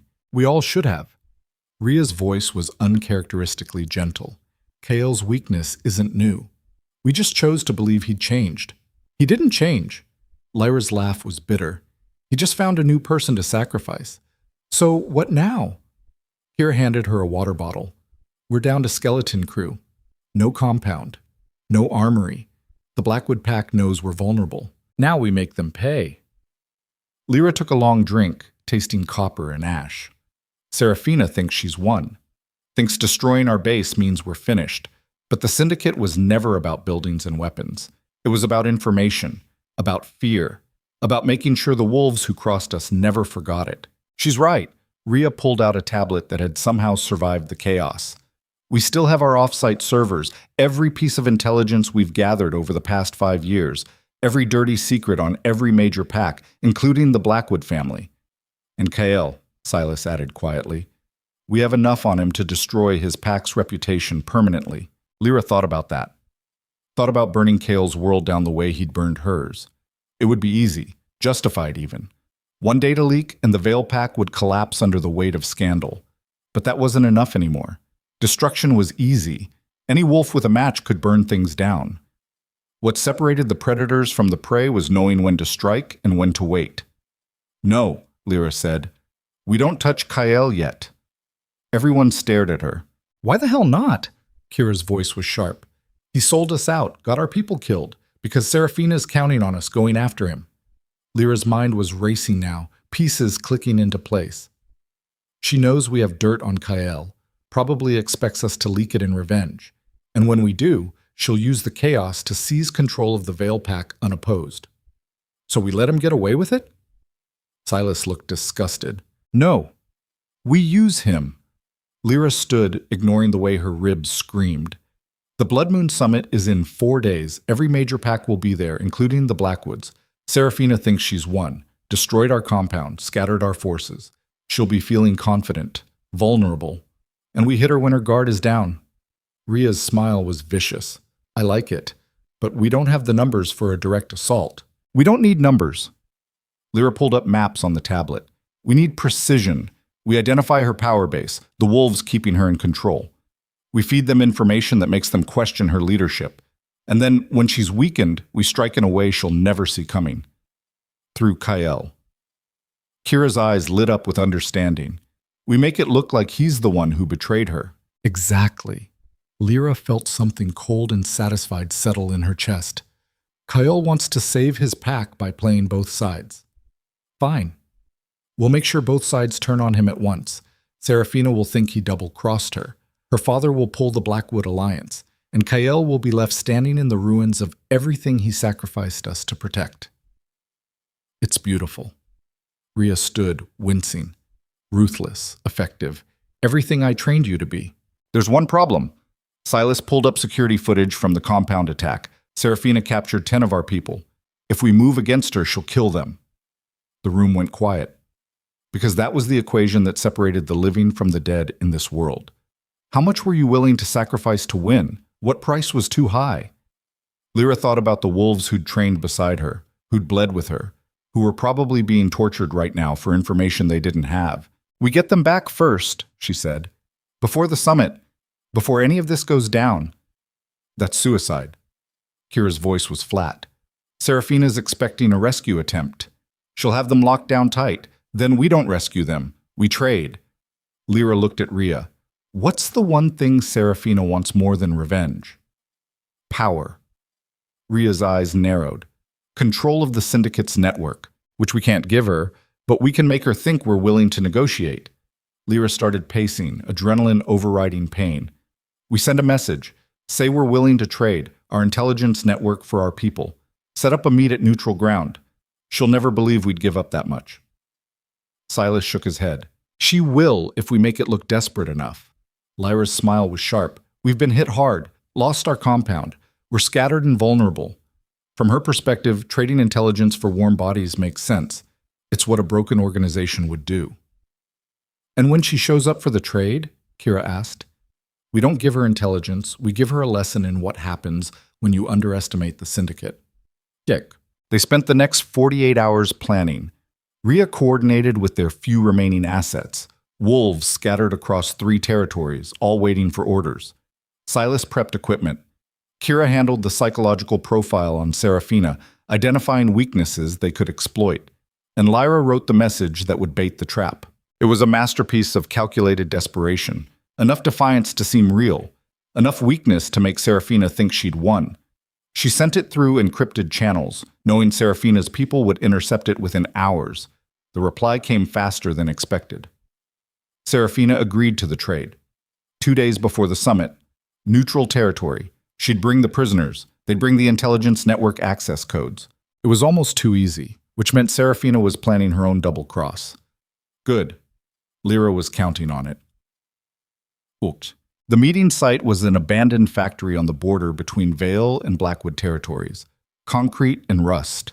Broken windows that let in the gray morning light. The kind of place where bad things happened and nobody asked questions. Lyra arrived with Rhea and 5 others, all the muscle they could spare. They set up in the center of the factory floor, a laptop open on a rusted table. The access codes were real, or at least they looked real. What Serafina wouldn't know until it was too late was that activating them would trigger a virus that would brick every device on her network. But that was the backup plan. The real play was much simpler. Serafina arrived exactly on time, flanked by 20 fighters and the 10 syndicate prisoners. They looked rough, bruised, beaten, but alive. Lyra's jaw tightened, seeing them chained like animals. Serafina smiled across the factory floor. "I'll admit, I'm surprised you came. I expected you to cut your losses and run." "We take care of our own," Lyra said evenly. "Unlike some people." "Spare me the righteousness." Serafina gestured to her fighters. "You brought the codes? Right here." Lyra turned the laptop so Serafina could see the screen. "Full access to every server, every file, every asset. You'll have everything." Serafina's eyes gleamed. "And in exchange, you get 10 broken wolves who'll probably never fight again. Seems like a bad trade." "That's my problem." Lyra's voice was cold. "Are we doing this or not?" Serafina nodded to one of her fighters. "Bring them forward." But as the prisoners were unchained and pushed toward the center of the factory, Lyra saw it.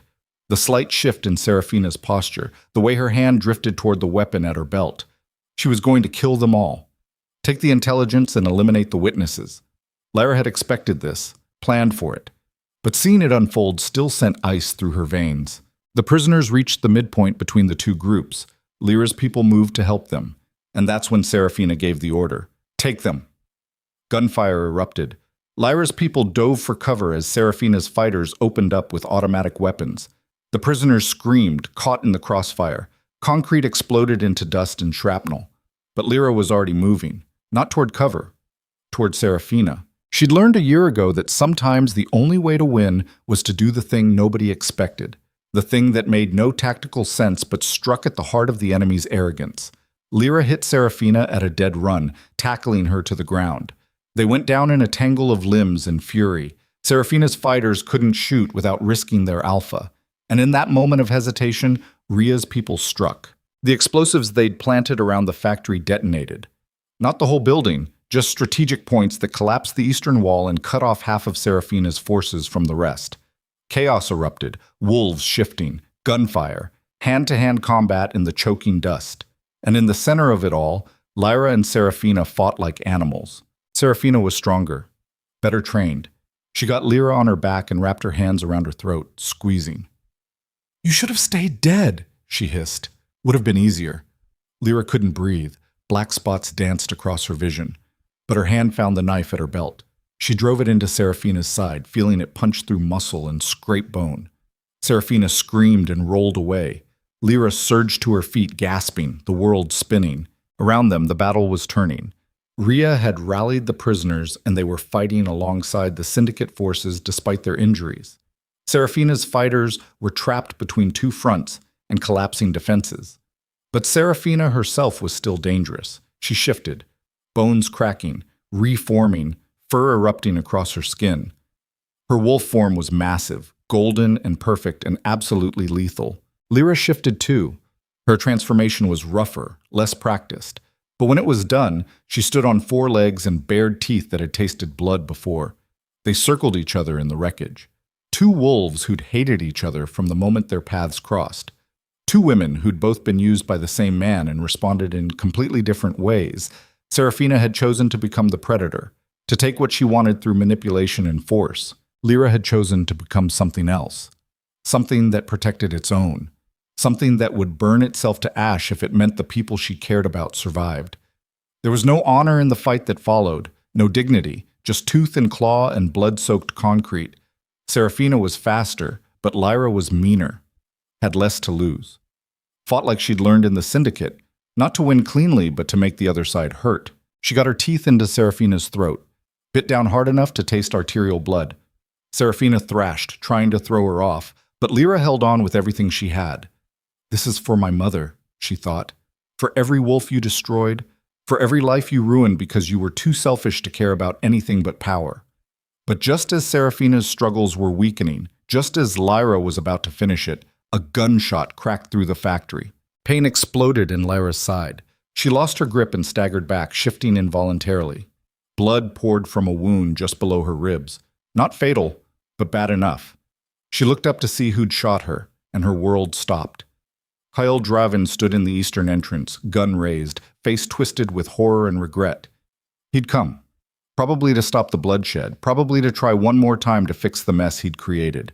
And in doing so, he'd just saved Serafina's life and doomed them all. Lyra, he breathed. I didn't mean, I was trying to... Words failed him, as they always did when it mattered. Serafina shifted back to human form, gasping and bleeding, but alive. She looked at Kyle, looked at Lyra, and smiled through the blood coating her teeth. Well, she said, isn't this perfect? Around them, the fighting had stopped, both sides frozen, waiting to see what would happen next. Lyra pressed a hand to her bleeding side and met Kyle's eyes. He looked shattered, desperate, like a man watching his last chance at redemption slip through his fingers. You just don't learn, do you? Lyra's voice was hoarse. Every time. Every single time I start to think maybe you deserve a chance, you prove me wrong. I was trying to stop this. Kale's gun lowered. I came to tell you the truth, that Serafina forced me to give her your location. She threatened to slaughter every Omega and pup in my pack if I didn't. I didn't have a choice. You always have a choice. Lyra laughed, and it came out broken. You just keep choosing wrong. Serafina stood, one hand pressed to the wound in her side. How touching. The great Alpha Draven, trying to save everyone and destroying everything instead.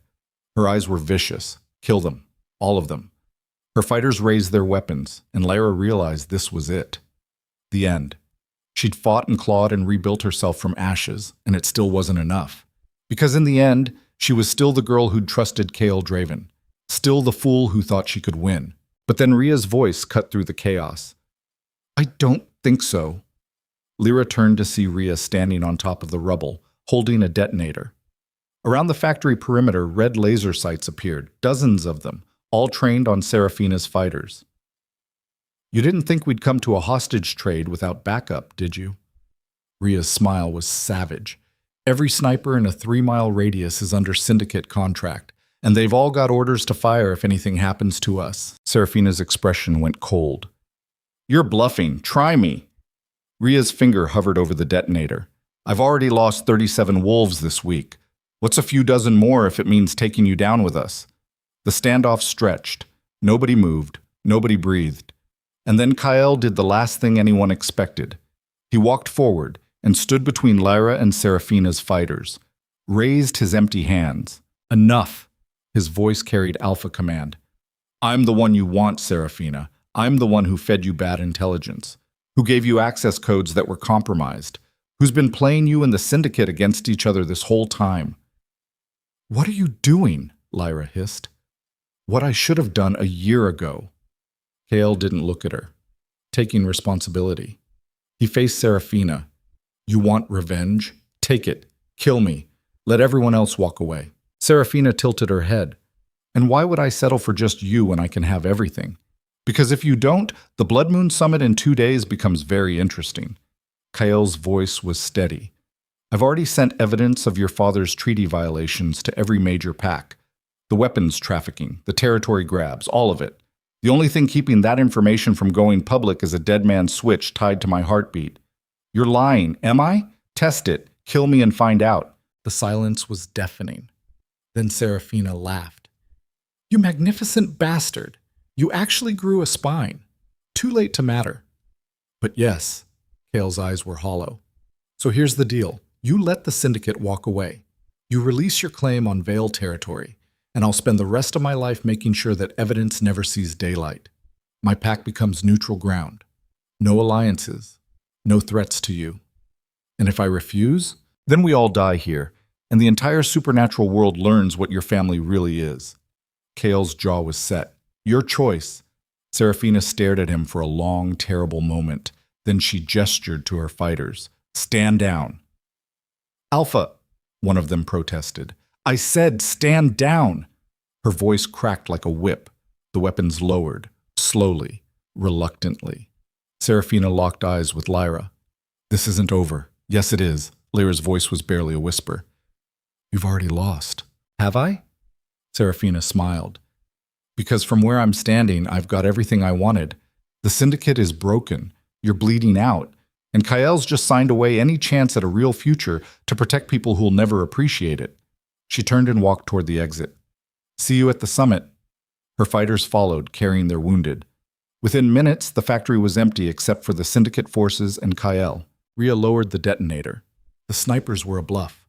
We barely had enough people to cover the exits. I know. Kael's shoulders sagged. But she didn't. Lyra wanted to hate him, wanted to rage and scream about how his rescue attempt had nearly gotten them all killed. But looking at him now, seeing the absolute defeat carved into every line of his face, she felt nothing but exhaustion. Why? She asked. Why throw everything away? Because I owed you. Kael finally met her eyes. I know it doesn't fix anything, doesn't make up for what I did, but I couldn't stand by and watch you die because of my mistakes. Not again. So noble. Lyra's laugh was bitter. You just traded your pack's future for your guilt. I know, and I'd do it again. The words hung between them. Truth, raw and painful and utterly pointless. Kira appeared at Lyra's side, medical kit in hand. We need to get that wound closed before you bleed out. Lyra nodded, started to turn away, then stopped. Kael. He looked up, hope flickering in his eyes. Don't ever come near me again. Whatever debt you think you owed, it's paid. We're done. The hope died. Understood. Lyra walked away and didn't look back. Us. They made it back to the emergency shelter by nightfall. Kira stitched Lyra's gunshot wound while Rhea coordinated with their remaining forces. The 10 rescued prisoners were shaken but alive. And somehow, impossibly, they'd survived. But the cost was brutal. 42 dead total now. The compound gone. Their weapons cache destroyed. The syndicate was a shadow of what it had been. And in 2 days, the Blood Moon Summit would begin. We can't go. Silas said what everyone was thinking. We don't have the numbers. Serafina will be expecting us. That's exactly why we have to be there. Lyra's voice was steady despite the pain radiating from her side.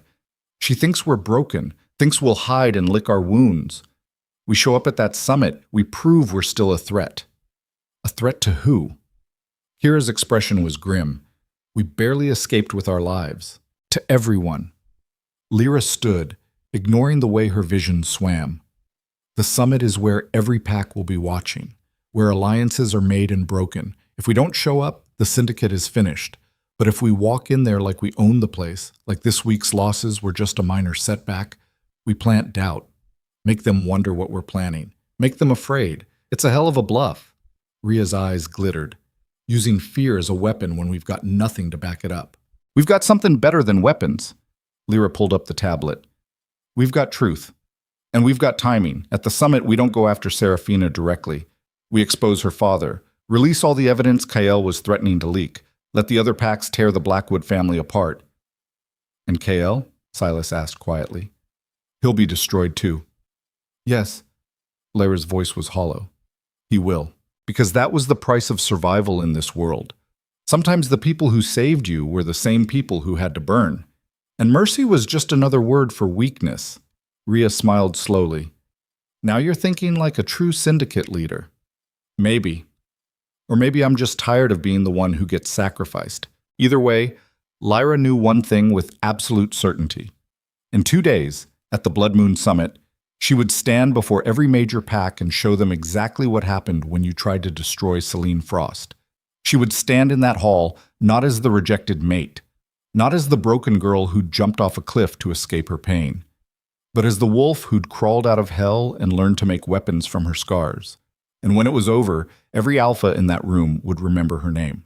Not because she'd asked them to, but because they'd be too terrified to forget. The Blood Moon Summit was held in the Grand Hall of Arbitration, a cathedral of stone and ancient power built when the first wolf packs learned to stop killing each other long enough to talk.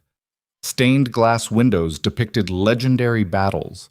The ceiling soared 3 stories high, and in the center, a massive round table where alphas had been negotiating territory and treaties for 200 years. Lyra stood outside the entrance at dawn, watching the early arrivals filter in. Her ribs still ached from the gunshot wound. Her shoulder was wrapped tight enough to restrict movement. Every breath reminded her that she'd come within inches of dying in that factory. But she was here, standing, breathing, refusing to disappear. Rhea appeared beside her, dressed in formal leathers that somehow made her look more dangerous instead of civilized. "You ready for this?" "No." Lyra's voice was quiet. "But that's never stopped me before." "Good. Because once we walk through those doors, there's no going back. Every alpha in that room will be measuring us, waiting to see if we're still a threat or just corpses that haven't stopped moving yet. Then let's make sure they see exactly what they need to." Lyra straightened her spine despite the pain. "We're not broken. We're not desperate. We're the syndicate, and we eat wolves like them for breakfast." Rhea's smile was sharp. "Now you sound like me." They walked in together. The grand hall fell silent as they entered. Every head turned. Every eye tracked them across the marble floor to their designated seats. Lyra could feel the weight of their stares, calculating, assessing, searching for weakness. She gave them nothing, just moved with the same predatory grace she'd spent a year perfecting, sat down like she owned the chair, met every stare with cold disinterest. Across the table, Serafina watched with barely concealed rage. The wound in her side was probably still fresh. Her pride was definitely still bleeding. But she kept her expression neutral, playing the role of composed Luna. And beside her, looking like he'd aged 10 years in the past week, sat Kael. His eyes found Lyra's. Held. Something passed between them. Not forgiveness, not even understanding, just acknowledgement. 2 people who'd destroyed each other and somehow kept breathing anyway. Lyra looked away first, because whatever they'd had was dead, and she was done mourning ghosts. The summit began. The first hour was procedural, territory disputes, trade agreements, the kind of political theater that kept packs from outright war. Lyra listened with half her attention while studying the room's dynamics. The Blackwood pack controlled the Eastern Bloc, 5 smaller packs who'd aligned with them for protection. Serafina's father, Alpha Dominic Blackwood, sat at the head of that contingent, 70 years old and still carrying himself like a warlord. His eyes were flat and calculating as he watched the proceedings. Kael sat with the northern representatives, isolated, weakened. His beta was conspicuously absent, probably dead or defected. The wolves around him kept their distance like failure was contagious, and scattered throughout were the neutral parties, packs too small to matter individually, but collectively holding enough votes to swing major decisions. The syndicate had no official vote. They were observers, consultants, the power behind the throne rather than on it. Which meant when Rhea stood to address the assembly, every wolf in the room went still.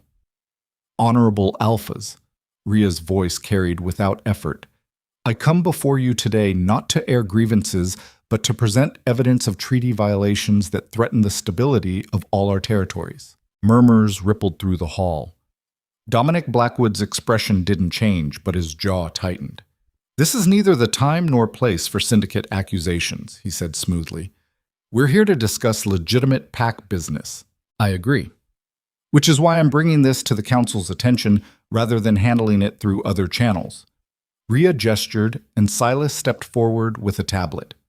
Over the past 18 months, the Blackwood Pack has been running weapons across neutral territories, selling to packs under embargo, violating the armistice accord signed by every alpha in this room. Lies. Serafina stood, her voice cutting. The Syndicate is desperate to deflect from their own failures. They've lost half their forces, their compound is rubble, and now they're making wild accusations to stay relevant. Then you won't mind if we present the evidence. Lyra's voice was quiet, but it carried. Let the council decide if these are lies or facts. She stood and took the tablet from Silas, approached the center of the table where a projection screen hung. Every step was measured, controlled. She could feel dozens of eyes tracking her movement, trying to place her. Most of these alphas had never seen Celine Frost in person. To them, she was a rumor, a shadow. She was about to become very real. Lyra brought up the first document: shipping manifests, encrypted communication logs, financial records showing money moving through shell corporations. All of it traced back to Blackwood operations. This is from March. A shipment of military-grade weapons moved through neutral territory into Redwood Pack lands. Redwood is under embargo for treaty violations. Yet somehow, they acquired enough firepower to execute a coup against their previous alpha. She pulled up another file. This is from June. 300,000 in arms sales to the Frost Ridge Pack, who used them to massacre their neighboring pack and seize their territory. One by one, she laid out the evidence. Each document was damning. Each transaction, a clear violation of laws designed to prevent exactly this kind of destabilization. And through it all, Dominic Blackwood sat perfectly still, but his knuckles were white where they gripped the armrest. When Lyra finished, the silence was absolute. Then Dominic laughed. It was a cold, dismissive sound. Very impressive. The Syndicate has always been skilled at forgery, but these documents prove nothing without authentication. They're authenticated. A new voice cut through the hall, and every head turned. Marcus Kane stood in the doorway, elder of the Western Council, one of the few wolves whose word carried weight across all territories. He walked slowly to the center table, leaning on a cane that clicked against marble. I've spent the past 72 hours reviewing these files. Marcus's voice was gravelly with age, cross-referencing them with our own intelligence, and I can confirm every single transaction Syndicate has presented is legitimate. Dominic's expression finally cracked. That's impossible. You can't. I can. And I have. Marcus turned to address the full assembly. The Blackwood Pack has been systematically violating the armistice accords for over a year, selling weapons, destabilizing territories, all while sitting at this table and voting on matters of pack law.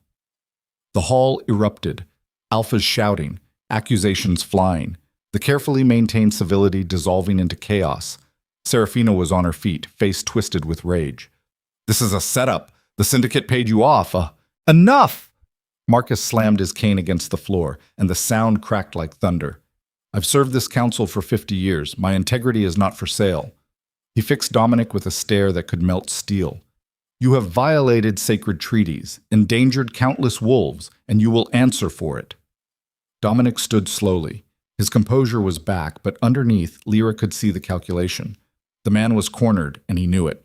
If these charges are true, and I'm not conceding they are, then at worst I've engaged in free market commerce. Weapons sales are not illegal.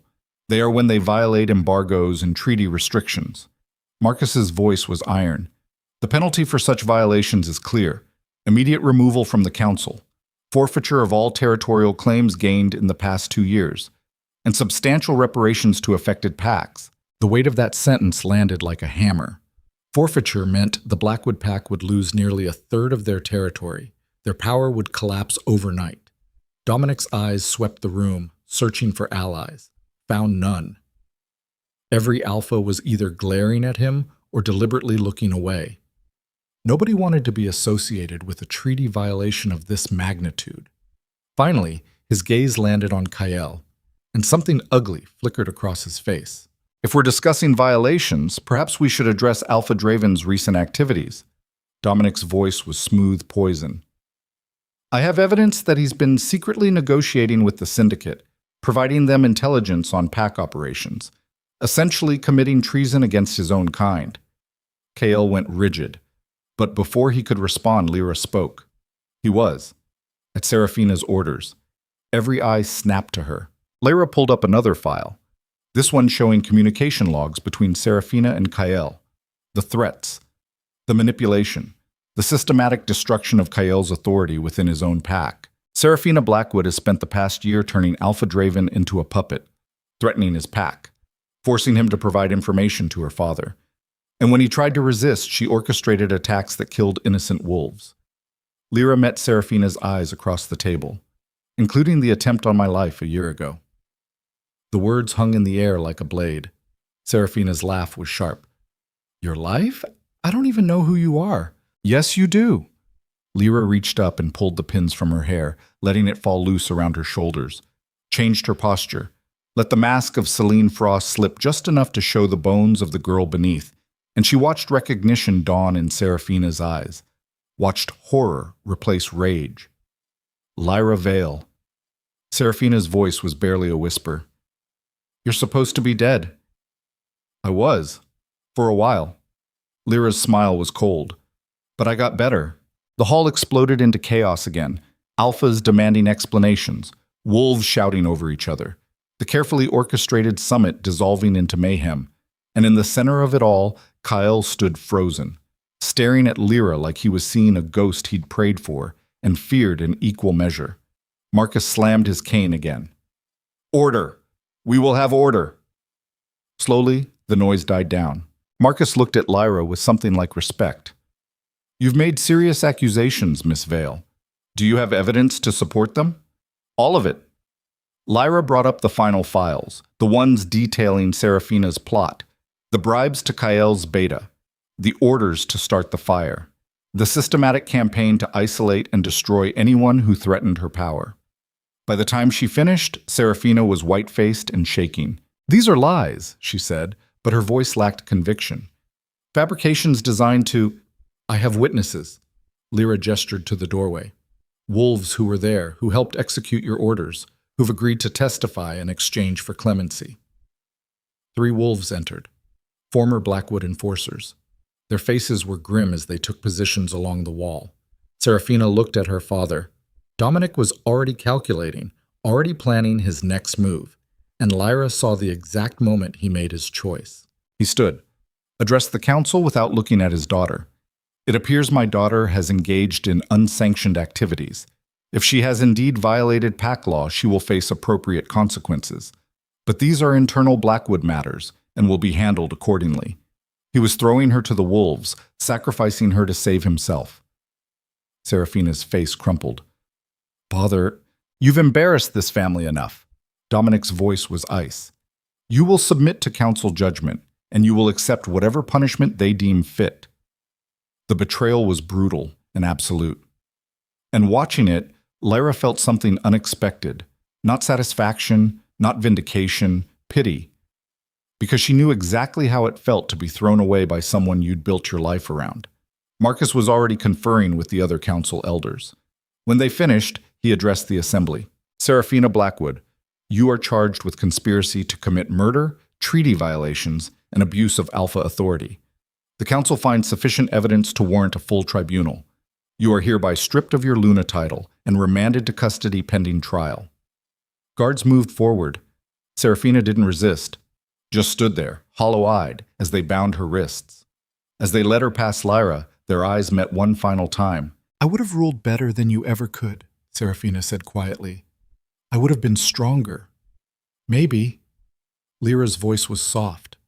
But strength without mercy is just cruelty, and cruelty always eats itself in the end. Seraphina was led away. Dominic Blackwood followed shortly after, his empire crumbling around him. And suddenly, the hall felt very quiet. The council took a recess. Lyra found herself standing alone on a balcony overlooking the valley. The morning sun was burning off the fog. Birds sang in the trees below. The world kept turning like nothing had changed. But everything had changed. She'd stood in front of the most powerful alphas in the region and destroyed the people who'd tried to erase her. She'd proven that Lyra Vale wasn't dead, that she'd become something they couldn't ignore or intimidate or push aside. And somehow, it felt hollow. Because revenge was supposed to feel good, supposed to fill the empty spaces where love and trust used to live. But standing here, watching her enemies fall, all she felt was tired. I didn't know if you'd actually go through with it. Lyra turned to find Kael standing in the doorway. He looked awful, like he hadn't slept in days, like the weight of everything he'd done and failed to do was finally crushing him. You shouldn't be here, she said. I know, but I needed to say something before you disappear again. There's nothing left to say. There is. Kael stepped onto the balcony. I need you to know that I spent every day of the past year hating myself for what I did to you, searching for you, hoping you'd somehow survived. And when I saw you at that summit, when I realized what you'd become. What? A monster? Lyra's laugh was bitter. A weapon? That's all I am now, Kael. All I know how to be. No, you're a survivor. Kael's voice cracked. You took the worst thing that ever happened to you and forged it into power. You protected your people. You brought down wolves who deserved to fall, and you did it without losing the core of who you are. You don't know who I am anymore. Maybe not. But I know you had every right to destroy me in there, to expose me as a coward and a traitor. And you didn't. You could have ruined me, but instead you showed the council exactly what Serafina did. You let the truth speak for itself. That's not something a monster does. Lyra was quiet, because he wasn't wrong. Could have burned him, could have made him the villain of her story. But standing there with all that power and all that rage, she'd realized something important. Destroying Kael wouldn't give her back the year she'd lost, wouldn't resurrect her mother, wouldn't heal the scars carved into her soul. It would just make her more like Serafina. I didn't do it for you, she said finally. I did it because I'm tired of letting other people's choices define my life. You made yours. You have to live with that. But I'm done carrying the weight of your guilt. I understand. Kael's shoulders sagged. For what it's worth, don't. Lyra held up a hand. Don't apologize again. Don't tell me you wish things were different. Just move forward. Be better. Protect your pack. And let me go. The words landed like a final blow. Kael nodded slowly. Goodbye, Lyra. Goodbye, Kael. He walked away. And this time, Lyra felt something shift inside her chest. Not healing, not yet, but the beginning of it. The first fragile sense that maybe she could stop defining herself by what had been taken from her and start building something new from what remained. The summit reconvened for final votes. The Blackwood Pack's territories were redistributed. Dominic was removed from the council, and a dozen smaller resolutions were passed to strengthen the treaties his violations had weakened. Through it all, Lyra sat beside Rhea and watched the machinery of pack politics grind forward. It was brutal and efficient and utterly impersonal. But it was also necessary, because this was how wolves survived. Not through individual strength or dominance, but through alliances, through laws that protected the weak and constrained the powerful, through the collective agreement that some lines couldn't be crossed without consequences. When it was over, Marcus approached their table. That was well done, he said. Both the presentation and the restraint. Many in your position would have pushed for blood. I got what I came for. Lyra stood. Justice, not revenge. There's a difference? Marcus's eyes twinkled. There is. Revenge is about destroying the other person. Justice is about restoring balance. Lyra met his gaze. I'm not interested in destruction anymore. Good. Because the council has a proposition for you. Marcus gestured to a quieter corner of the hall. If you have a moment. They moved away from the crowd. Marcus pulled out a document. The syndicate's reputation has been damaged, but today proved you're still a force to be reckoned with. The council would like to offer you an official position. Arbiter of neutral disputes. You'd have the authority to investigate treaty violations and mediate conflicts before they escalate to violence. Why would you trust the syndicate with that kind of power? Because you proved today that you can wield power without abusing it. Marcus's voice was serious. And because, frankly, we need someone who isn't beholden to any pack. Someone who'll tell uncomfortable truths regardless of who it offends. Lyra looked at Rhea, her mentor, her savior, the woman who'd taught her everything about survival in this brutal world. Rhea smiled. Take it. The syndicate will survive whether you're running missions or sitting in council chambers. But this This is a chance to actually change things, to make sure what happened to you doesn't happen to the next wolf who gets thrown away. It was tempting. The idea of having real authority, of being able to protect wolves like her younger self. But it was also a trap, because power always demanded compromise, always asked you to choose between your principles and your survival. I need time to think about it, Lyra said finally. Of course. Marcus handed her the document. You have until the winter summit to decide, but I hope you'll accept. We need wolves like you. He walked away, leaving Lyra holding a future she'd never imagined. That night, the syndicate forces gathered in a private room Rhea had secured. 23 wolves, all that remained of an organization that had once numbered over 60. They looked exhausted, battered, but alive. Rhea raised a glass. To the fallen. May they hunt in better territories than this. To the fallen, the group echoed. They drank in silence, each one remembering the faces of wolves who weren't there. Friends, partners, family. Then Rhea looked at Lyra. You want to say something? Lyra hadn't prepared a speech, didn't have pretty words to make the losses hurt less.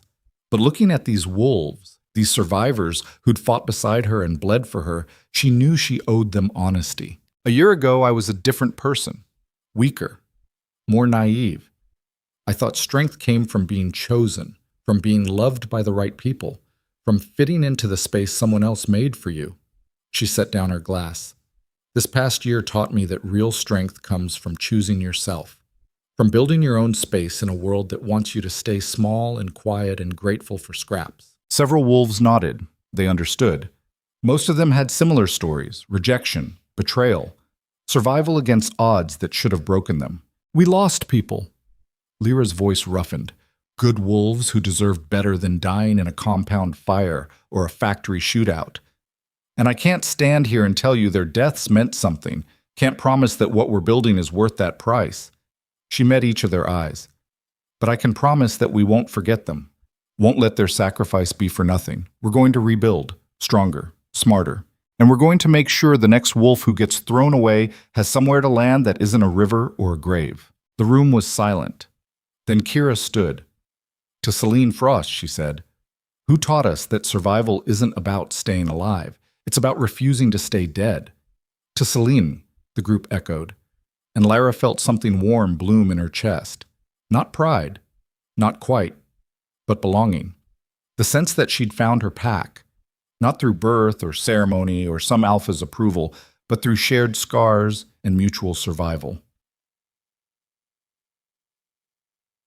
3 days later, Lyra stood on a hilltop overlooking the remains of the syndicate compound. The fire had gutted the main buildings, collapsed the walls, turned everything she'd worked for into charred rubble. But in the wreckage, she could see green shoots, grass pushing through concrete, wildflowers blooming in the ashes, nature reclaiming what had been taken, life persisting despite destruction. You're not going to take the council position, are you? Lyra turned to find Rhea approaching. The older woman moved slowly, favoring her injured ribs. I don't know yet. Yes, you do. Rhea stood beside her, looking at the ruins. You've never been good at lying to yourself. It's one of your better qualities. I just watched people tear each other apart for power. Watched Dominic sacrifice his own daughter to save his reputation. Watched Kael destroy everything he cared about because he couldn't choose between competing loyalties. Lyra's voice was quiet. I'm not sure I want to be part of that world. Then don't be. Build something different. How? By remembering what you said in that speech about giving rejected wolves a place to land. Rhea gestured to the compound. We're rebuilding anyway. Why not rebuild as something new? Not just an intelligence syndicate, but a sanctuary, a place where wolves who've been cast out can find protection, training, purpose, a pack for the packless. Exactly. Rhea's smile was genuine. You've been trying to decide if you're a weapon or a leader, but you're both. And that's what makes you dangerous in the best possible way. Lyra thought about it. Thought about all the wolves she'd met over the past year, the ones who'd been exiled for being too weak or too different, who'd committed crimes out of desperation, who'd simply been in the wrong place when powerful people needed scapegoats. What if we could give them a choice? Not just survival, but transformation. Training that made them strong enough to write their own stories. We'd need resources, territory. Ria was already calculating, and we'd need to convince the council that we're not training an army of rogues. I think Marcus would support it, especially if we tied it to the arbiter position. I take the council role, use the authority to protect refugees and investigate abuses, and the syndicate becomes the implementation arm. We don't just report violations, we provide solutions. It's ambitious. Ria studied her. You've changed. I had to. Lyra looked at the ruins. The old version of me would have died in that fire, or that factory, or any of the 100 times someone tried to erase me. But the version standing here, she knows that survival isn't enough. We have to build something worth surviving for. Ria was quiet for a long moment. Then she extended her hand. Partners? Lyra took it. Partners. 6 months later, Lyra stood in front of a new building. Not a compound this time, something that looked more like a university campus. Dormitories? Training facilities? Libraries filled with law books and strategy manuals and histories of the supernatural world. The Crescent Haven. That's what they'd named it. A place where wolves could come to rebuild themselves. To learn that rejection wasn't the end of their story, 50 wolves had enrolled in the first class. Some were young. Some were old. All of them carried scars. And all of them had found their way here because someone had told them about the Luna who died and come back stronger. Lyra walked through the campus, watching trainees run obstacle courses, listening to lectures on pack law, observing meditation sessions designed to help wolves integrate their human and animal selves. It was chaotic, messy, nothing like the brutal efficiency of the old syndicate. It was perfect. She found Kira teaching a combat class. Silas was running logistics. Ria was in her office, coordinating with council representatives about expansion plans. Everyone had found their place, even Lyra. She split her time between the Haven and council duties, investigating treaty violations, mediating disputes, making sure the powerful couldn't crush the weak without consequences. It was exhausting, frustrating. Some days she wondered if she was making any difference at all. But then she'd see a wolf who'd arrived broken and terrified start to stand straighter, start to believe they deserved to take up space, and she'd remember why this mattered. One afternoon, a young female wolf arrived, maybe 18, bruised face, haunted eyes, the kind of look Lyra recognized immediately. She'd been rejected by her mate, cast out of her pack, left to die. Lyra sat with her in the intake office, listened to her story without judgment. When the girl finished, she looked at Lyra with desperate hope. Can you really teach me to be strong? To be someone they can't hurt anymore? Lyra thought about that question, about the years she'd spent learning to fight and kill and manipulate, about the power she'd accumulated and the price she'd paid for it. We can teach you to survive, she said carefully, to defend yourself, to recognize manipulation and resist it. But real strength? That's not about being untouchable. It's about being resilient, about knowing you can be hurt and choosing to stay open anyway. The girl looked confused. I don't understand. You will. Lyra stood. Give it time, and trust the process. On the anniversary of the night she'd jumped from the cliffs, Lyra returned to that spot, stood at the edge looking down at the river that had almost killed her. It looked different now. Less terrifying, just water flowing over rocks, nature doing what it always did, wearing down obstacles and moving forward. She heard footsteps behind her, turned to find Kyle standing at a respectful distance. They hadn't spoken since the summit, hadn't needed to. Their lives had diverged. He was rebuilding the Veil Pack. She was building something entirely new. But seeing him here on this specific night, she understood. He'd come to bear witness, to acknowledge what had happened on this spot. I come here sometimes, he said quietly, to remind myself of what I almost destroyed. Why? Because forgetting would be easier, and I don't deserve easy. Kale's eyes were haunted. I've spent a year trying to be better, trying to lead with integrity instead of fear. But every decision I make, I wonder if it's the right one, or if I'm just fooling myself again. Lyra was quiet. Then she spoke. There was a time I would have enjoyed watching you suffer, would have felt vindicated knowing you were tormented by guilt. But standing here now, I just feel tired. I'm sorry. I know it doesn't change anything. But I believe you mean it. Lyra looked at the river. I've been thinking a lot about forgiveness, about whether I owe it to you or to myself, whether letting go means you get off easy. What did you decide? That forgiveness isn't about you. It's about me refusing to carry your mistakes anymore. She turned to face him. I forgive you, KL, not because you deserve it, but because I'm tired of letting what you did define who I am. KL's eyes filled. Thank you. Don't thank me. Just be better. Protect your wolves. Make choices you can live with.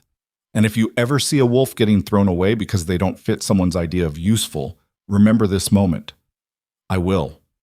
I swear it. Good. They stood in silence, watching the sun set over the valley. Two people who'd destroyed each other and somehow survived. Finally, Kael spoke. For what it's worth, I'm proud of what you've built. The Haven. Your council work. You're changing things. So are you. Lyra's voice was soft. Your pack is stronger than it was. More just. You're proving you can lead without cruelty. We're both trying to atone, aren't we? Kael smiled sadly. Trying to make up for the wolves we were. Maybe. Or maybe we're just trying to become the wolves we should have been all along. Kael nodded. Then he turned to leave. Paused. Will I see you again? At council meetings, summit negotiations. Lyra's eyes were clear, but not like before. We're not those people anymore. No, we're not. He walked away. And Lyra let him go without regret, without longing, just acceptance that some chapters ended so new ones could begin. 2 years after the summit, Lyra received an invitation. The Veil Pack was hosting a ceremony. A new Luna was being bonded, not Kael's mate. He'd chosen to remain unbonded, to lead alone. But his younger brother had found a partner, a strong-willed female from a neighboring pack who'd proven herself in battle and negotiation. The ceremony would be different from traditional bondings, more egalitarian, a celebration of partnership rather than possession. Lyra almost didn't go. But Rhea convinced her. Show them how far you've come. Show them that rejected mates don't just survive. They thrive. So Lyra attended, wore formal silks in silver and black, arrived with a delegation from the Haven, wolves who'd rebuilt themselves and wanted to witness this new model of bonding. The ceremony was beautiful. The young couple spoke vows that emphasized mutual respect, equal partnership. The pack cheered with genuine joy instead of political calculation. And when it was over, Kael approached her. Thank you for coming, he said. It means more than you know. Your brother chose well. Lyra smiled. She'll keep him honest. She will. Kael's expression was warm. You've changed things, you know, the way we do bonding ceremonies, the questions we ask about consent and partnership. Half the packs in the region have adopted similar reforms because of you. Not because of me, because of wolves brave enough to demand better. Maybe. But you showed them it was possible. Kael hesitated. There's something I wanted to give you. He handed her a small wooden box. Inside was a pendant, silver worked into the shape of a wolf mid-leap. The craftsmanship was exquisite.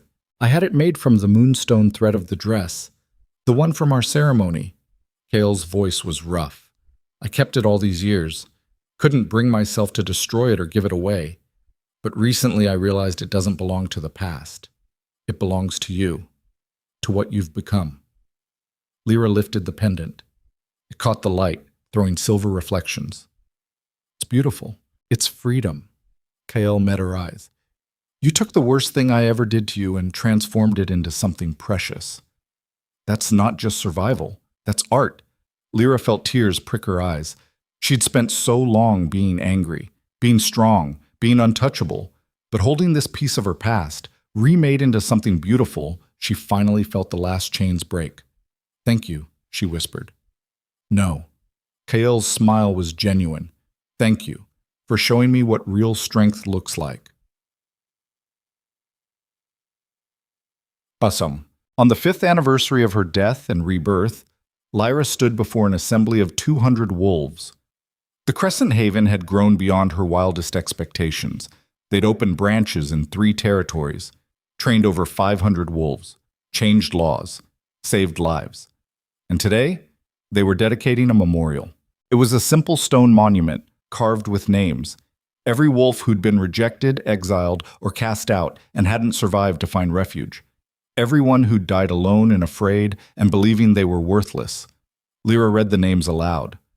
All 47 of them gave them the dignity they'd been denied in life. When she finished, she spoke to the gathered crowd. These wolves died believing they were failures. That being rejected made them less. That power and belonging only came from someone else choosing them. She touched the monument. We stand here today because we refuse to let their stories end in shame. Because we've learned that the most dangerous lie we're ever told is that our worth depends on someone else's approval. Around her, wolves nodded. Some were crying. All of them understood. The Haven exists to prove that rejection is not the end. It's a beginning. The moment when you stop living someone else's story and start writing your own. Lyra's voice strengthened. Some of you came here broken, terrified, convinced you'd never be strong enough to matter. And now you're training the next generation, teaching them that strength isn't about domination. It's about resilience, about choosing courage even when it would be easier to surrender.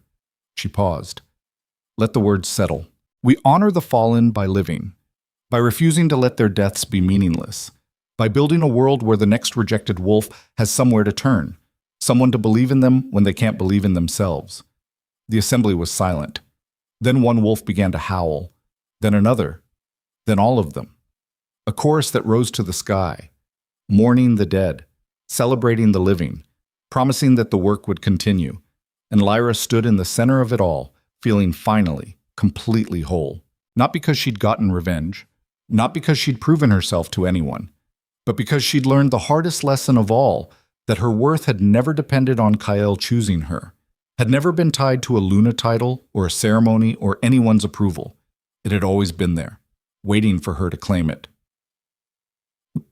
That night, alone in her office, Lyra pulled out the pendant Kyle had given her, held it up to the light, watched it spin and glitter. Then she fastened it around her neck, wore it like armor, like a reminder.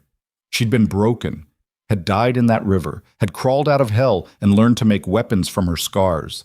But she'd also learned mercy, forgiveness, the strength that came from building instead of destroying. She was Lyra Vale, Celine Frost, the rejected mate who'd become a queen not through dominance, but through stubborn, relentless refusal to stay down. And when she looked in the mirror now, she finally recognized the wolf staring back. Not a victim, not a weapon, not someone else's mistake, just a woman who'd survived the unsurvivable and decided to spend the rest of her life making sure others could do the same. She smiled. It was small, but real. Then she turned off the light and walked into the future she'd fought so hard to build. The girl who'd stood at that altar in a white dress was dead. But the woman who'd risen from her ashes was just getting started. And this time, no one would ever mistake her for something they could throw away.